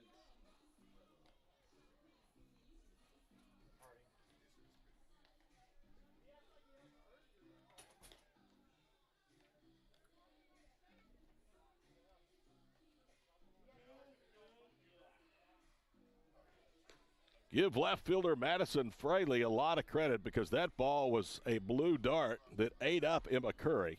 It was just inside the third base bag, glanced off of her glove, then rolled down the left field line, took a left turn into foul territory. Fraley pounced on it, got it to Curry, then threw home for a 7-5-2 put out of Reagan Ford. Again, I like the opportunity that Jace Brewer, the third base coach, gave Reagan Ford. If everything is not perfect from the outfield relay to the cut to the throw home, it is 3-1. And Reagan Ford runs as well as anybody on the roster. Here's Macy Smith, the top of the Harding order. This is key here in the 5th in a 2-1 elimination game. Infield brought in. First pitch to Smith is lifted up, and that'll get out of play and almost deposited into the OBU fans. No balls, 1 strike.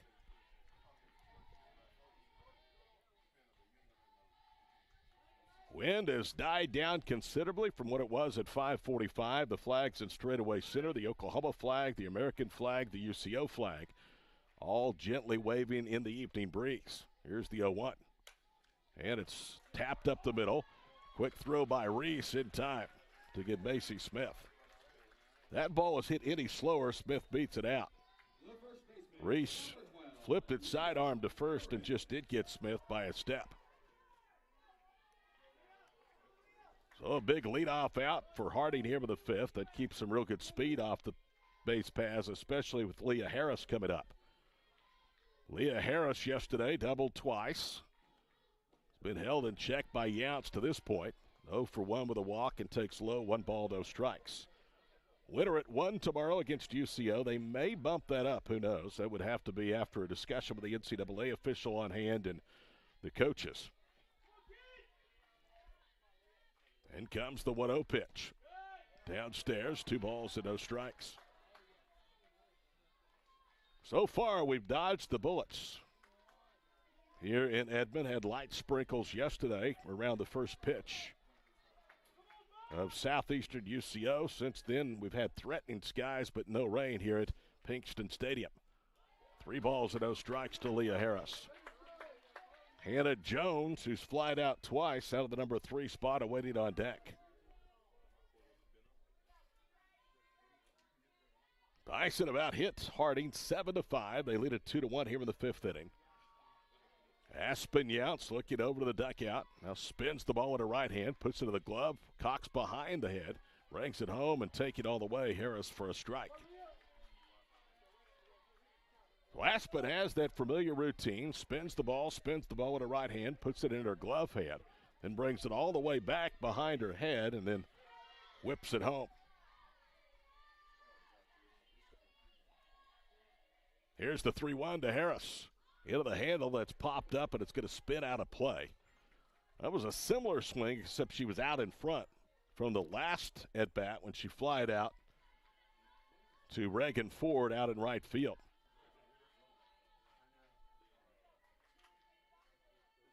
Riley Price started. Pastoka Shea into the ball game now.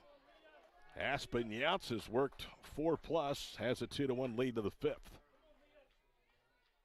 Aspen brings home the 3-2, and she was out in front and hammers that one on the first base side foul.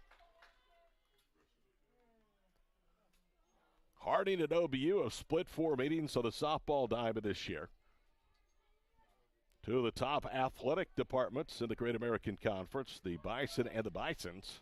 Harding proud of the S on the end of Bison. 3 balls, 2 strikes. Here's Younts to Harris. And a little fister right side. Easy hop for Reese, and Clark was a little bit slow to get back over there. She handles the throw. Kennedy had started to go to her right, and Addie called her off. Now they give each other a high five. There's 2 out here in the 5th. So Hannah Jones, who's 0 for 2 with flyouts to left and center. Her last at bat in shallow left center to Sammy Green. Try to get a 2-out Harding rally started. Here is Younts' pitch, and a fly ball lifted into center field. Green is there, and we will go to the bottom of the 5th. Aspen Younts has gone through 5 and has a 2-1 lead here on the Bison Sports Network.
Here we go to the OBU half of the 5th. Bison leading 2-1. Harding down to their last 6 outs unless they can rally.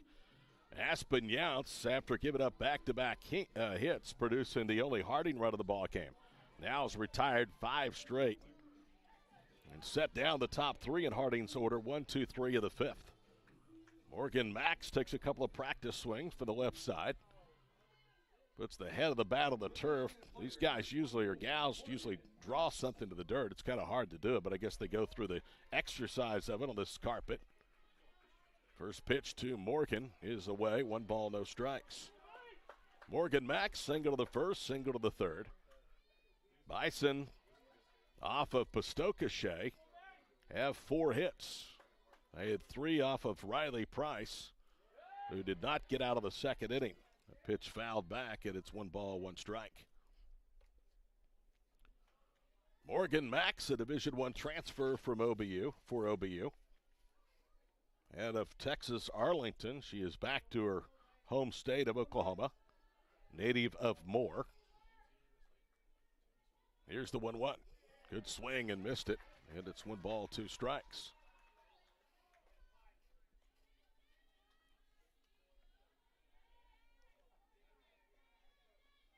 Harding had a 10-game win streak snapped in a semifinal loss to Southern Arkansas last Friday in rainy Bentonville. Bison had a 17-game win streak snapped the day prior, 7-2 to Southern Nazarene. That ball was hit high into right field, didn't get enough of it. Cabana all the way over on the run to the gap, flags it down, and there's 1 out. If Morgan Max hits that more on a line, that's trouble. Probably not out of the ballpark, but it certainly would have been up against the wall. Instead, she hit it high enough that Jordan Cabana was able to get good traction and run it down to the gap. So out number 1 of the OBU 5th inning for Campos. She reached at a fielder's choice. Pitch is in tight, 1 ball, no strikes. Every game this young team plays only helps them more for the future. Told you that everybody in the starting lineup, with the exception of Younts, back for another year. 0-1 pitch. Upstairs, and it's 1 ball and 1 strike.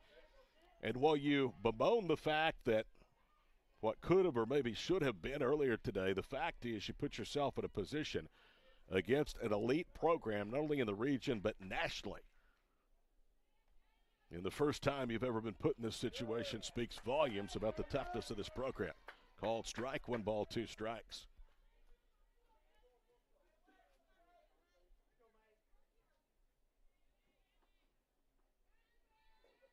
One and 2 the count.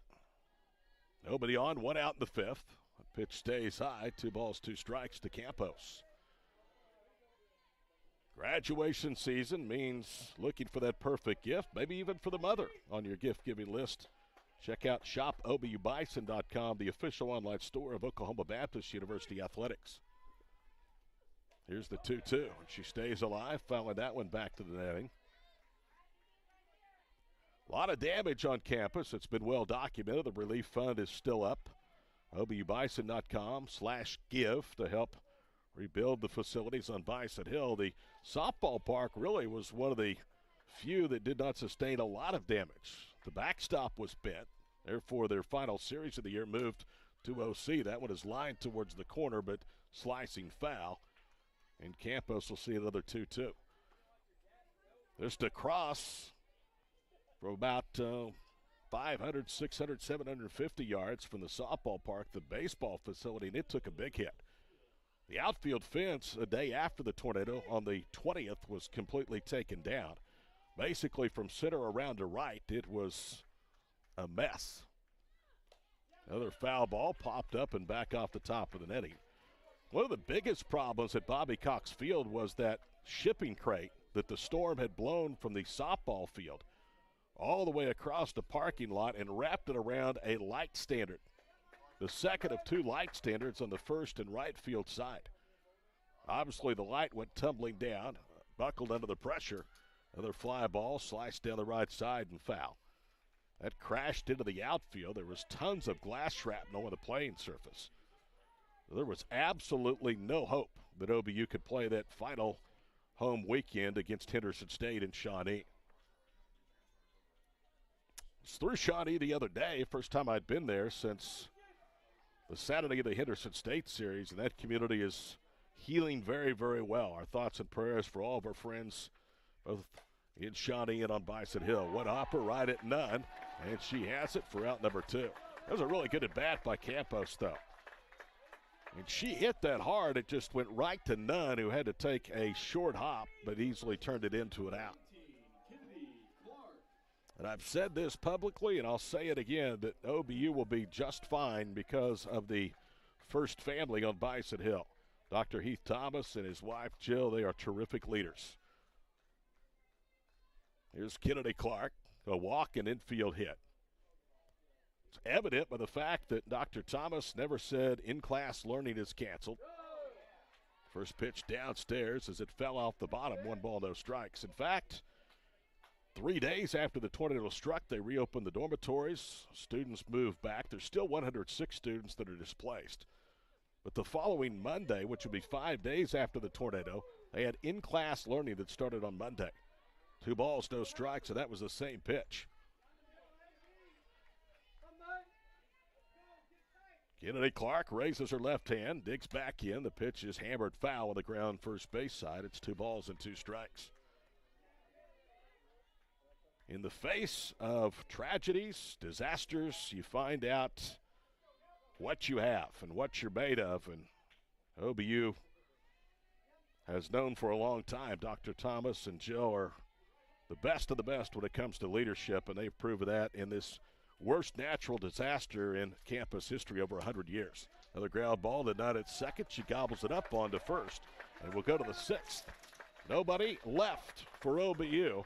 2-1 through 5 in this elimination game from Edmond on the Bison Sports Network.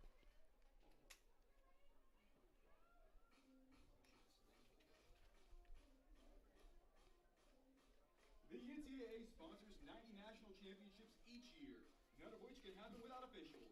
There is an urgent need for sports officials across the country, as they are retiring 4 times faster than they are coming in, leaving shortages at all levels of sport. The NCAA recognizes the importance of officiating on the student-athlete experience.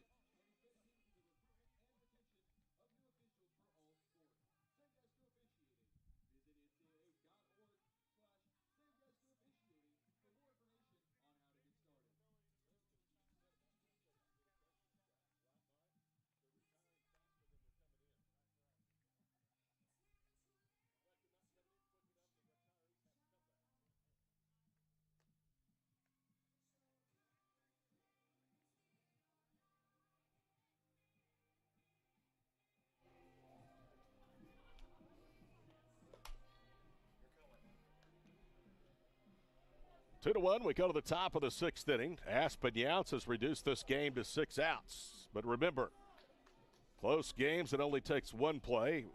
UCO down to a final strike in the 7th and had their leadoff hitter homer in the 8th. All of a sudden, instead of at home resting on the Bison campus, OBU had to wait through the elimination game Harding Southeastern and play this game that started at 5:45. Here's Emma Curry, fielder's choice, single, run scored. First pitch is grounded just foul up the third base side, 0-1 the count. Defensively, Kennedy Clark remains at first. The defensive alignment is the same as it has been the entire game. Usually by now we've had a substitute or two. Reese at short, Reese at second, Adler at short, Gwen Miller at third. Allie Ryan taking the day off after 2 errors yesterday, and it's 1 ball, 1 strike. Sydney Adler remains out in left field. Sammy Green in center. Reagan Ford is in right. OBU playing Emma Curry straight up. Wind again has died down considerably. Another tapper foul on the third base side. It's 1 ball, 2 strikes. I'll tell you what today has done. It has reminded me just how much I hate and cannot stand the humidity in the spring and summer in Oklahoma. Feel like I'm standing in Houston by the Gulf of Mexico. Here's the 1-2 pitch from Younts. Stays high, 2 balls, 2 strikes. Fans, we've gone mobile. From schedules to news alerts about your favorite Bison program, the OBU mobile app has you covered. You can find the app on Google Play and the iPhone App Store. 2-2, Aspen Younts to Emma Curry. And it's downstairs, and now she's gone full, so she needs to throw a strike here. One-run game, late games. You don't want to walk, give up free base runners or free outs.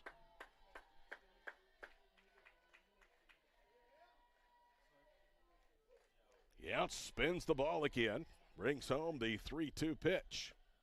And she chased one of the handle when it rolls foul on the first base side.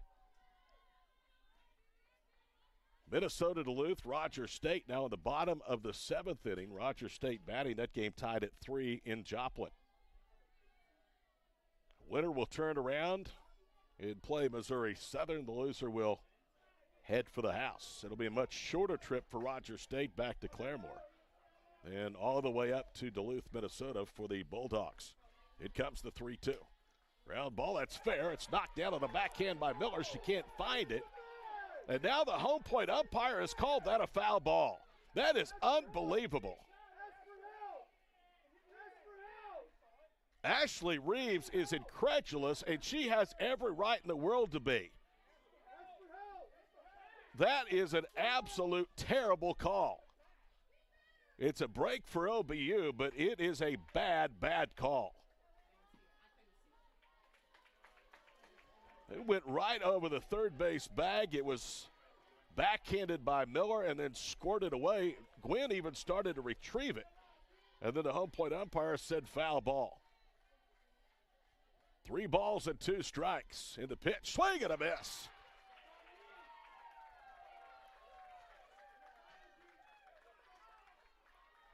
Here's Riley Price. 0 for 1, a line out to second and a sacrifice. I'm telling you, from up here, that looked like it was a fair ball all the way. And as you would expect, Ashley Reeves was really upset that that ball was called foul. Especially now that that hitter, who would have been in scoring position, is back in the dugout. Riley Price against Yount, starting pitcher matchup. Ground ball to short. Adler looks it into her glove, throw to first, 2 out here in the 6th.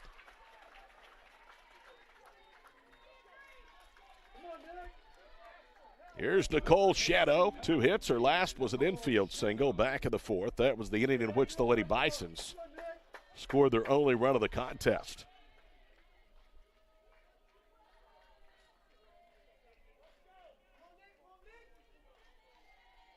Younts gets the sign, spins the ball, brings it behind her head, now brings it home. It's downstairs, 1 ball, no strikes.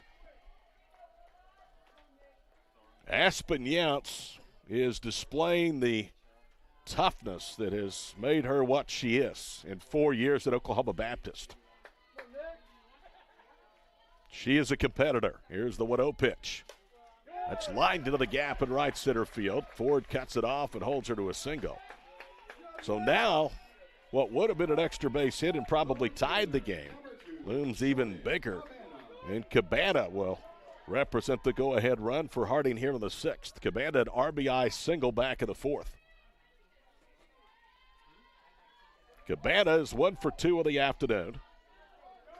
Bison trying to hand Harding both of their losses here in the NCAA Central Regional.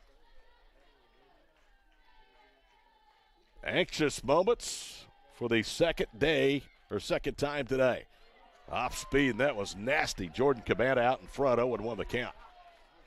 Don't be surprised if she sees that pitch again. Harding beats Southeastern 6-1 in the second game of the day to set up the rematch with OBU. Bison looking for win number 45. Off speed strike on the inside part, and it's 2 balls, 2 strikes. And it would extend the season to the final day of this Edmond Regional. 0-2 the count. Here's Aspen's 0-2. Reaches out, bloops it into right field, but in comes Ford, and she makes the play easily. So Cabana kind of took a 2 or 3/4 swing, lined it out. It was trying to drop, but Ford with so much speed able to run it down. And Harding strands the tying run in the 6th. 1 hit, 1 left. We go to the bottom of the inning. In Edmond, OBU looking for some insurance. They lead Harding 2-1 on the Bison Sports Network.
Postokashay putting some powder on her hands. A lot of white dust being blown around in the pitcher's circle. Postokashay will work to the lower third of the OBU lineup. Bison would like a run or two for some insurance going to the seventh, and Reese takes inside, 1 ball, no strikes. Entering this postseason, OBU had been just 6-20 against Harding in softball. So they had 6 wins in the first 26 meetings. They're trying to beat the Lady Bisons twice in as many days here in Edmond. Here's the 1-0. Upstairs, 2 balls, no strikes. We'll be back tomorrow, 12:45 of the pregame start if OBU holds on. Here's the 2-0. Upstairs, 3 balls and no strikes, and it may take me that long to cool down.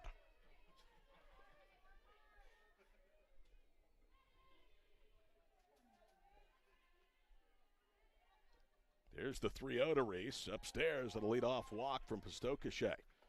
It's her first free pass to go along with 4 singles. Here's Gwen Miller. Look for her to probably put down a bunt. If I was an old car, they would have pulled me off to the side of the road with the check engine light running hot in this one. The battery consists of Blankenship and Postokashay.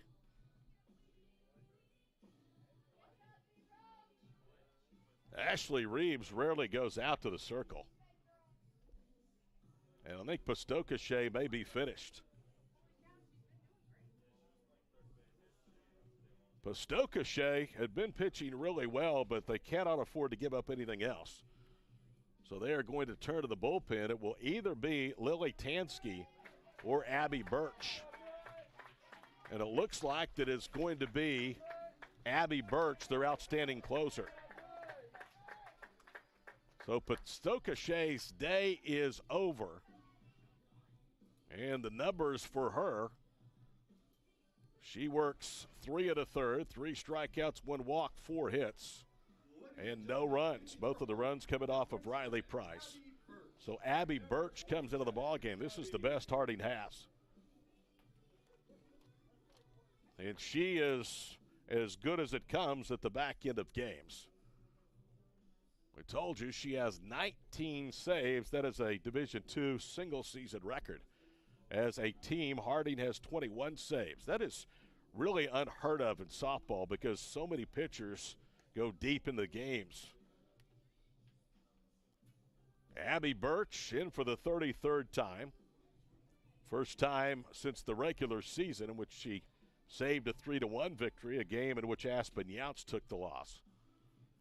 Her record is 3-0. Her earned run average is 0.91. She's only given up 33 hits in 46 1/3 innings. Her run total was 9. 6 of those have been earned. You know she's going to be around the strike zone. 37 strikeouts, 6 walks, batted average against 192. So Abby Birch will try to slam the door with good speed at first with Addie Reese. Gwen Miller, capable of putting down a bunt. Harding senses that. The corners are in. Here's Birch's first pitch, and it is butted through for a strike, and that had a lot of heat on it.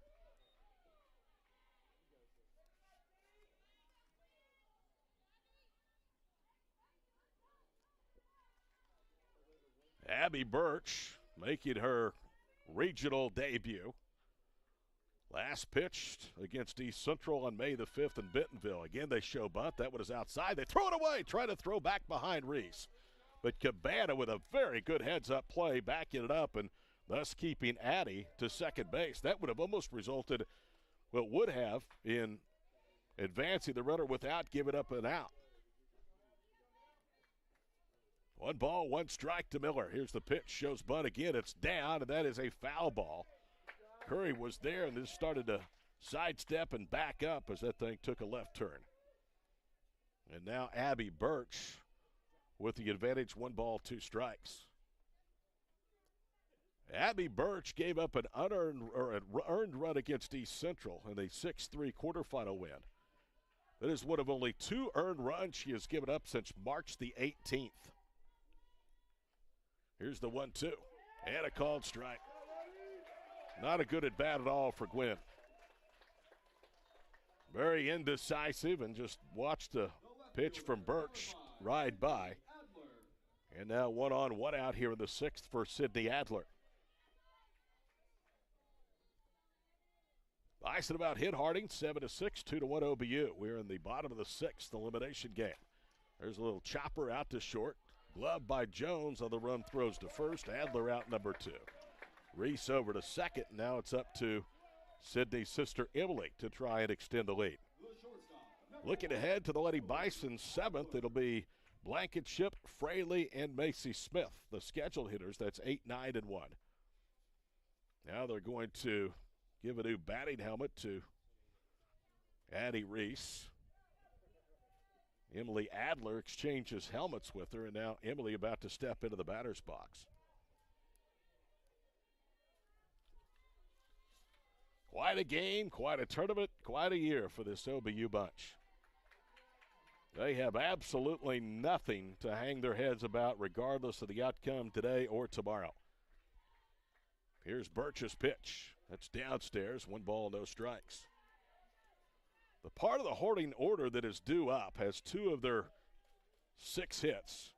And they have 1 of their 6 hits and are a combined 1 for 7. Pop up down the line and left. In comes the left fielder Fraley in fair territory, makes the catch. Abby Birch comes in to do as she was asked to do, and that's to strand a base runner. Nothing comes of the walk, no hits, 1 left. We go to the 7th, last chance for Harding. Oklahoma Baptist 2, Harding 1 of the Bison Sports Network.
Don't forget you can stay up to the latest in news and information on Instagram and Twitter at OBU_athletics or OBU softball at OBU_softball.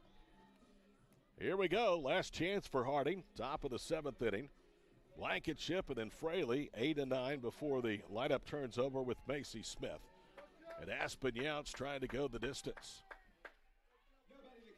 Aspen Younts today has been nothing short of sensational. 1 walk, 2 strikeouts, 6 hits over 6 innings and 1 earned run. First pitch is upstairs, 1 ball, no strikes. That pitch was number 83 for Aspen Younts today.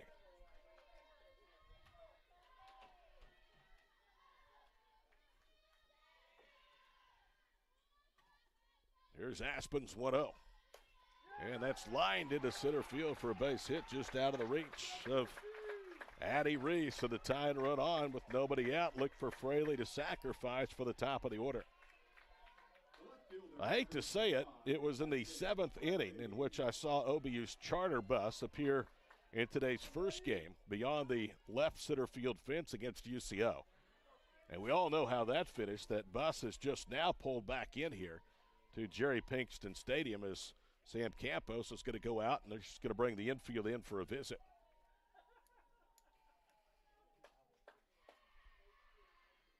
So Harding, they are a proud program of great tradition. First regional appearance since 2017. They are not going to go quietly into the night. They have the tie and run on. For the first time, though, should the Lady Bisons tie or take the lead, OBU will have the final at bat. They determine not by seeds, but by coin flip who the home team is. And honestly, it's great if you're a lower seed. OBU's a 5th seed, but To me, it ought to be achieved by the higher seed. That's the way it's done in the Division I tournament. But it's down by Fraley. Coming in as Miller. Throw to first to Reese. In time, tie and run now at second for the top of the order. The center fielder, number 28, Macy Smith. Well, the last time that Aspen Younts faced the 1, 2, and 3 hitters for Harding, she retired them on 9 pitches back in the 5th inning. OBU now going to have to pull the infield in with the tied run at second. This really puts you at the mercy of any ball that's very well hit, unless it's right at a defender. And there's the example. Just past Emily Adler. Green comes up and throws it back into the infield. If Adler is at normal depth, that's probably a ground ball out. I don't really understand pulling the infield in with the tie and run at second base. So now the tying and the go-ahead run on base for Harding to the 7th. They're at first and third.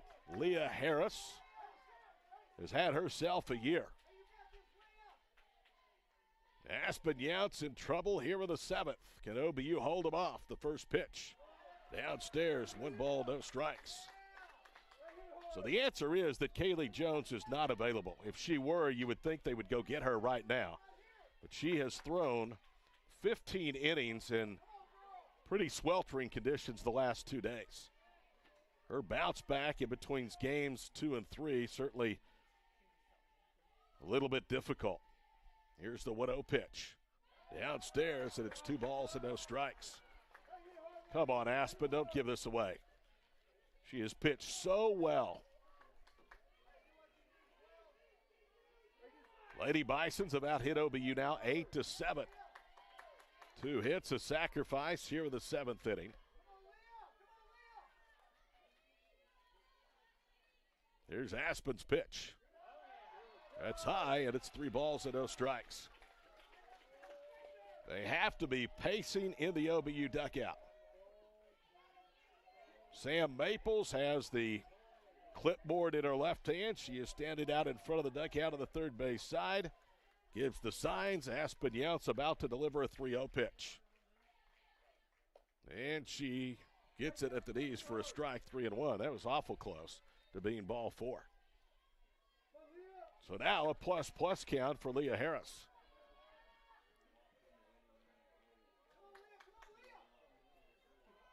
Three balls, 1 strike, 2-1 OBU. Tie and run stands at third. Go ahead run at first for Harding to the 7th. Here's Jantz's pitch. That's hammered but pulled foul down the right field line. That'll slice out of the ballpark. And it's 3 balls and 2 strikes. Aspen Younts has just 2 strikeouts. One of those was a huge strikeout with a run in, 2 on, and 1 out in the 4th. She could use 1 here in the 7th.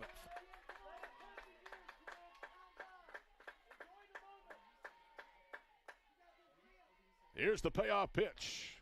And it's tapped out to first. They'll come home, and the runner is safe. Blankenship on contact came home. She slid in, and the game is tied at 2, and the go-ahead run is at second base.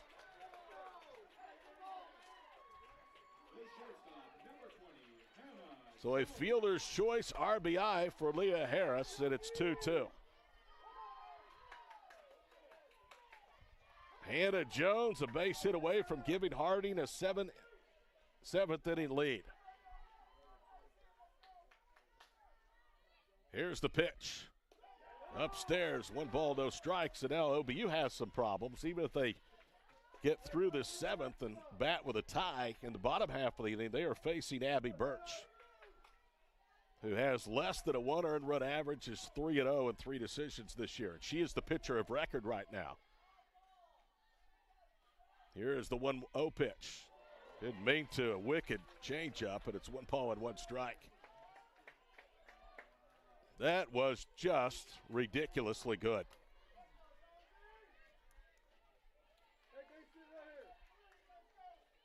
Runner at second, Smith. Runner at first, Harris. Smith with good speed.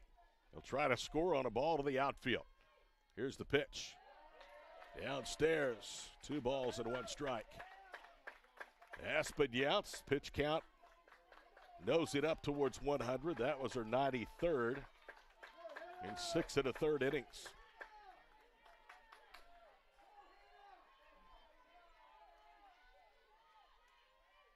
Here is the 2-1. That's hammered into the OBU dugout.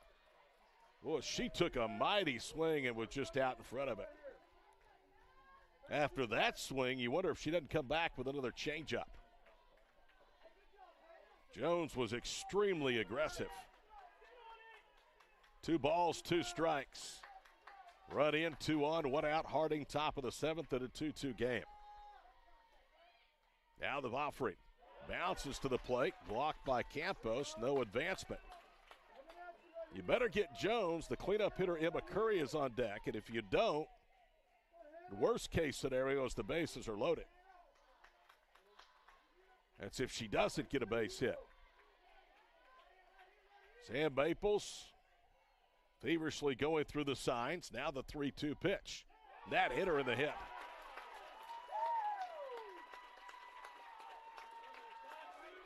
So the bases are loaded. In a 2-2 game, here comes Sam Maples. You wonder if Kaylee Jones isn't headed to the mound. I can see Kaylee pacing to the bullpen. It doesn't look like she's coming out. So Sam Maples trying to stave off a 7th inning rally by Harding. The lights are on here at Jerry Pinkston Stadium on what will be the final sunset of the season for either Harding or Oklahoma Baptist.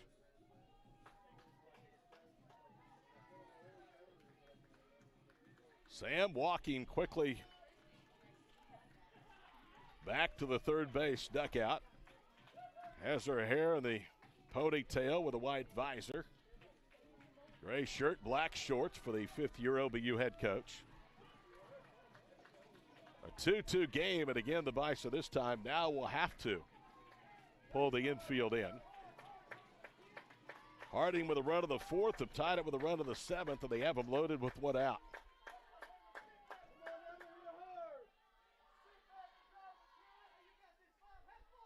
Younts will deal to Emma Curry, the cleanup hitter.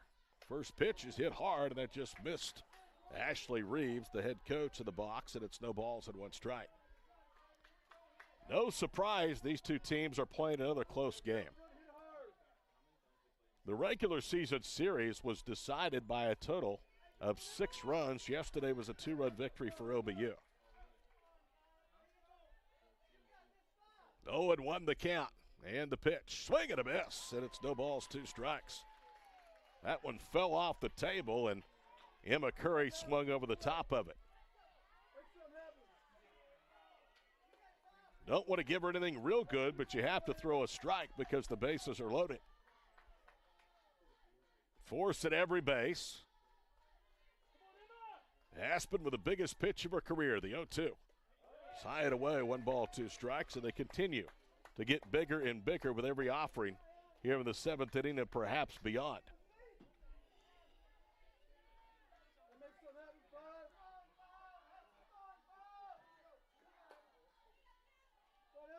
One ball, 2 strikes. Aspen Younts, Emma Curry in the pitch. Fly ball, center field, pretty well hit. Ballpark will hold it. Green filling for the wall, makes the catch. Go ahead, run tags and scores from third. And it's now 3-2 Harding.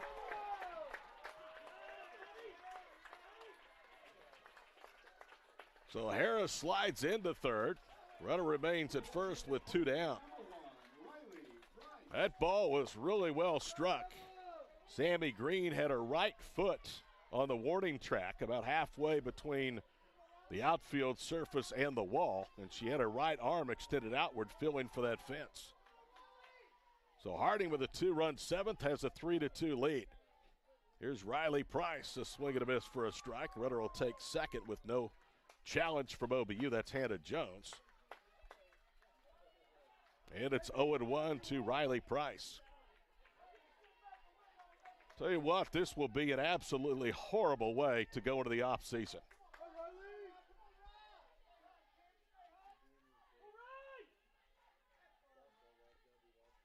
Here's the 0-1 pitch. That's back to the circle. It's gloved by Younts on the backhand. She throws to first. But the damage is done. Harding sends 7 to the plate to score. OBU comes up in the bottom of the 7th. It'll be 2, 3, and 4 needed to run to keep the season alive. 3-2 Harding after 6.5 on the Bison Sports Network.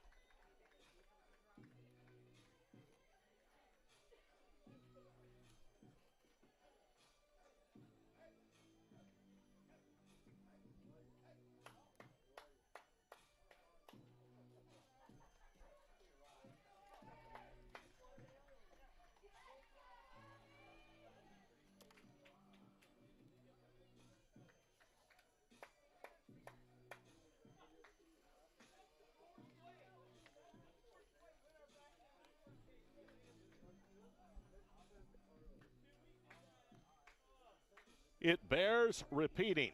OBU going in to the 7th inning today against UCO. 33-1 when they had a lead after 6 innings. UCO tied it in the 7th, walked it off for the 8th. Harding has rallied for 2 in the top of this one in the 7th inning and leads 3-2. So the OBU season comes down to this. It comes down to whether or not the Bison can at least get 1 run, if not 2, here in the 7th. And you could not have a better portion of the lineup to face one of the best closers in all of the land, Abby Birch. Birch came in after a leadoff walk to Addie Reese. Got Miller, then the Adlers. 1, 2, 3, and OBU left to run over the 6th. Here we go. Reagan Ford steps into the first pitch from Birch is downstairs. 1 ball, no strikes. Can probably hear the crowd microphone, which is just outside our window and right above some of the Harding fans. They are really engaged in this ball game. Living and dying with every pitch, and there's a liner fair down the left field line. So Reagan Ford lines one into left off Abby Birch, and OBU in business with a leadoff single and the tie and run with good speed on. Here's Sammy Green. She has a fielder's choice, a strikeout, and a single. Goodness gracious, if you have heart problems, this has not been the day for you. If you have fingernails, none of which I have, this is not the day for you either if you're a Bison fan. Green puts down a bunt. That'll be successful. Now it's misplayed and throw to first. And safe at first base is Green. Oh, boy. Birch, Blankenship, and Harris all converged in a little triangle. The ball was between the circle and the first base line. And they all just stood there and froze for a half second. By that time, Birch picked it up and threw to first, but a lunging Sammy Green able to leg it out. And now OBU with business here in the 7th. The tying run is in scoring position. The walk-off winning run is at first. And that is hit number 9 for OBU in this ballgame. We'll get a conference out there with a circle. That had to be an animated discussion about how poorly that bunt was handled. She was bunting to give herself up, a sacrifice, and it worked out even better. Here's Morgan Max. Wouldn't rather have anybody right now on this roster in this situation. Morgan, 2 hits today and a fly out to right. Base hit ties the game. Corners are in, middle infield back. First pitch, strike on the outside corner. 0-1 the count to the left-handed hitting DP, Morgan Max. UCO rests. They await the winner, who will have to beat the number 4 team in the country twice tomorrow to advance. 0-1 pitch, fouled back to the netting, and it's no balls, 2 strikes. Well, I'll tell you what, if your season's on the line, OBU has the part of the order up they want. But Harding has exactly who they want in the circle with Abby Birch. She is the pitcher of record. She's 3-0, would be 4-0 with a win. Here's the 0-1. Bouncing ball left side. They'll go to second for 1, and they will hold it. Will not get the out at first, and a good decision with a tied run at third. So 6-4. The force out of Green. Morgan Max stays aboard as the winning run on a fielder's choice, and Reagan Ford is at third base. Now we're going to get a runner as Elena Rushing will come in and run for Morgan Max. Lena Rushing came in and ran for Sydney Adler in the first ball game and finished out in left field. Wonder if they will try to put Rushing on the move. Harding has to be careful with the tied run at third base. 3-2 Lady Bisons. Harris at first, Nutt at second, Jones at short, Curry at third. They are all pulled in. The exception of Nutt, who's playing a little bit back. Jones is shifted in between the hole, the 5-6 hole. Here's the pitch to Campos. Downstairs, 1 ball, no strikes. Literally, the black.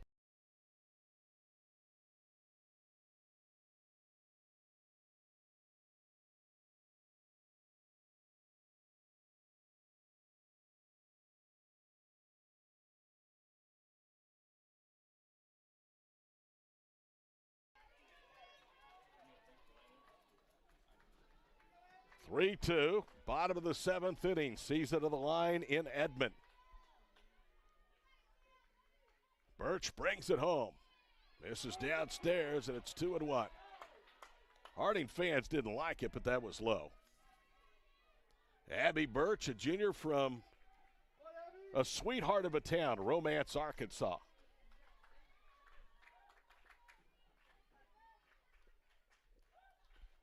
Here's the 2-1 pitch. That's hit foul and off the dugout. And now Campos is 2-2. Sam rolled out to second base her last time up, but boy, she had a really good at bat, trailing all the way in the count. Jumped behind 0-2, forced it to 3-2, and it was a 9-pitch at bat before finally Pastokashash was able to win the battle. Here's the 2-2.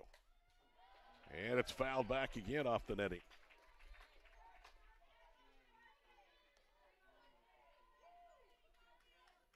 Rogers State has eliminated Minnesota Duluth. They score a run at the bottom of the 7th, 4-3. So the defending national champions are still breathing in Joplin. Here's the 2-2 from Birch. Swing and a miss. Off to second goes Rushing. There'll be no throw. And now the game comes down to the league's freshman of the year, Kennedy Clark. The first baseman, number 19, Kennedy Clark. Kennedy Clark, one of 4 Bison to win big awards this year. They had the Player of the Year, the Pitcher of the Year, the Freshman of the Year, and the Coach of the Year. The only award that they did not win of the Big 5 was Newcomer of the Year. You could have made a case for Emily Adler winning that, but I think she'll take Player of the Year instead. 3-2, runners at second and third. Kennedy Clark with a season on her young shoulders approaches the batter's box, goes to work against Birch in the pitch. Outside corner strike, 0-1 the count.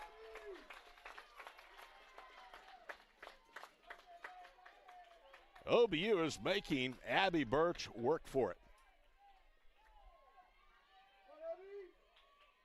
In comes the 0-1 pitch. Fouled it off, and the season is down to a strike. OBU has given up 7 inning leads in first 2 games today. Now they're down to their final strike of the season. Ford at third. Max at second. Rushing is running for her. The pitch is high and away. 1 ball, 2 strikes. One has to wonder what is going through the mind of Kennedy Clark.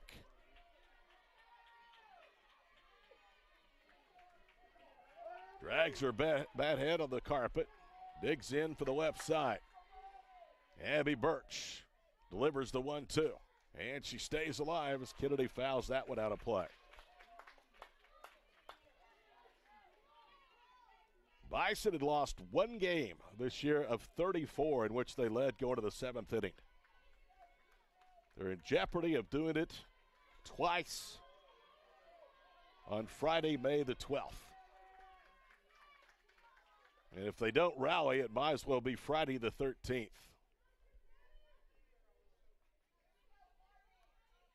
1-2 the count. Kennedy Clark jumping up and down as they put a new ball in play. Now twists a couple of times. adjusts her face mask on her batting helmet that is green-white with the gold bill. Abby Birch awaits. Now Clark wants time as she waved her left hand, and the home plate umpire grants her that. Harding's outfield playing deep. Here is the 1-2 pitch. That's away, and it's 2 balls and 2 strikes. So Abby Birch has offered 2 very good pitches with 2 strikes, the first of which was fouled out, that one which was taken away. But that's a pitch that you'll see some hitters chase even at this stage of the game. 2 balls, 2 strikes. Another foul ball off the backstop. Kennedy Clark walking around. You know her heart has to be racing a million miles a minute. Taking her time getting back into the batter's box. She's seen what Abby Birch has. Now it's a matter of timing. In comes the 2-2. And it's fouled on a play again down the left field side. So Kennedy Clark looking like anything but a freshman in this at-bat against Harding's closer. But Stokeshay threw 71 pitches. The starter Riley Price 44. This will be pitch number 21 for Abby Birch, who has retired 5 of 6 outs needed for the win. Here's the pitch. Swing and a miss, and Harding wins. She challenged her low and away, and Kennedy Clark went chasing, and Harding mobs Abby Birch just at the head of the pitcher circle.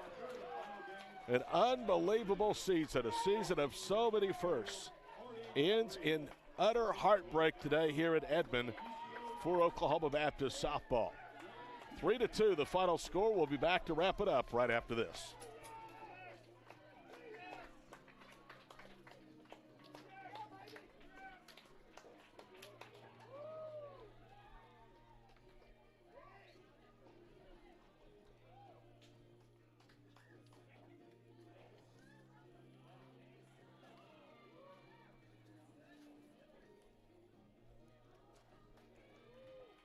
There are things that are called learning situations, and today OBU took it on the chin twice with a young softball team, moving into uncharted waters. After yesterday, they had never won a game in the postseason.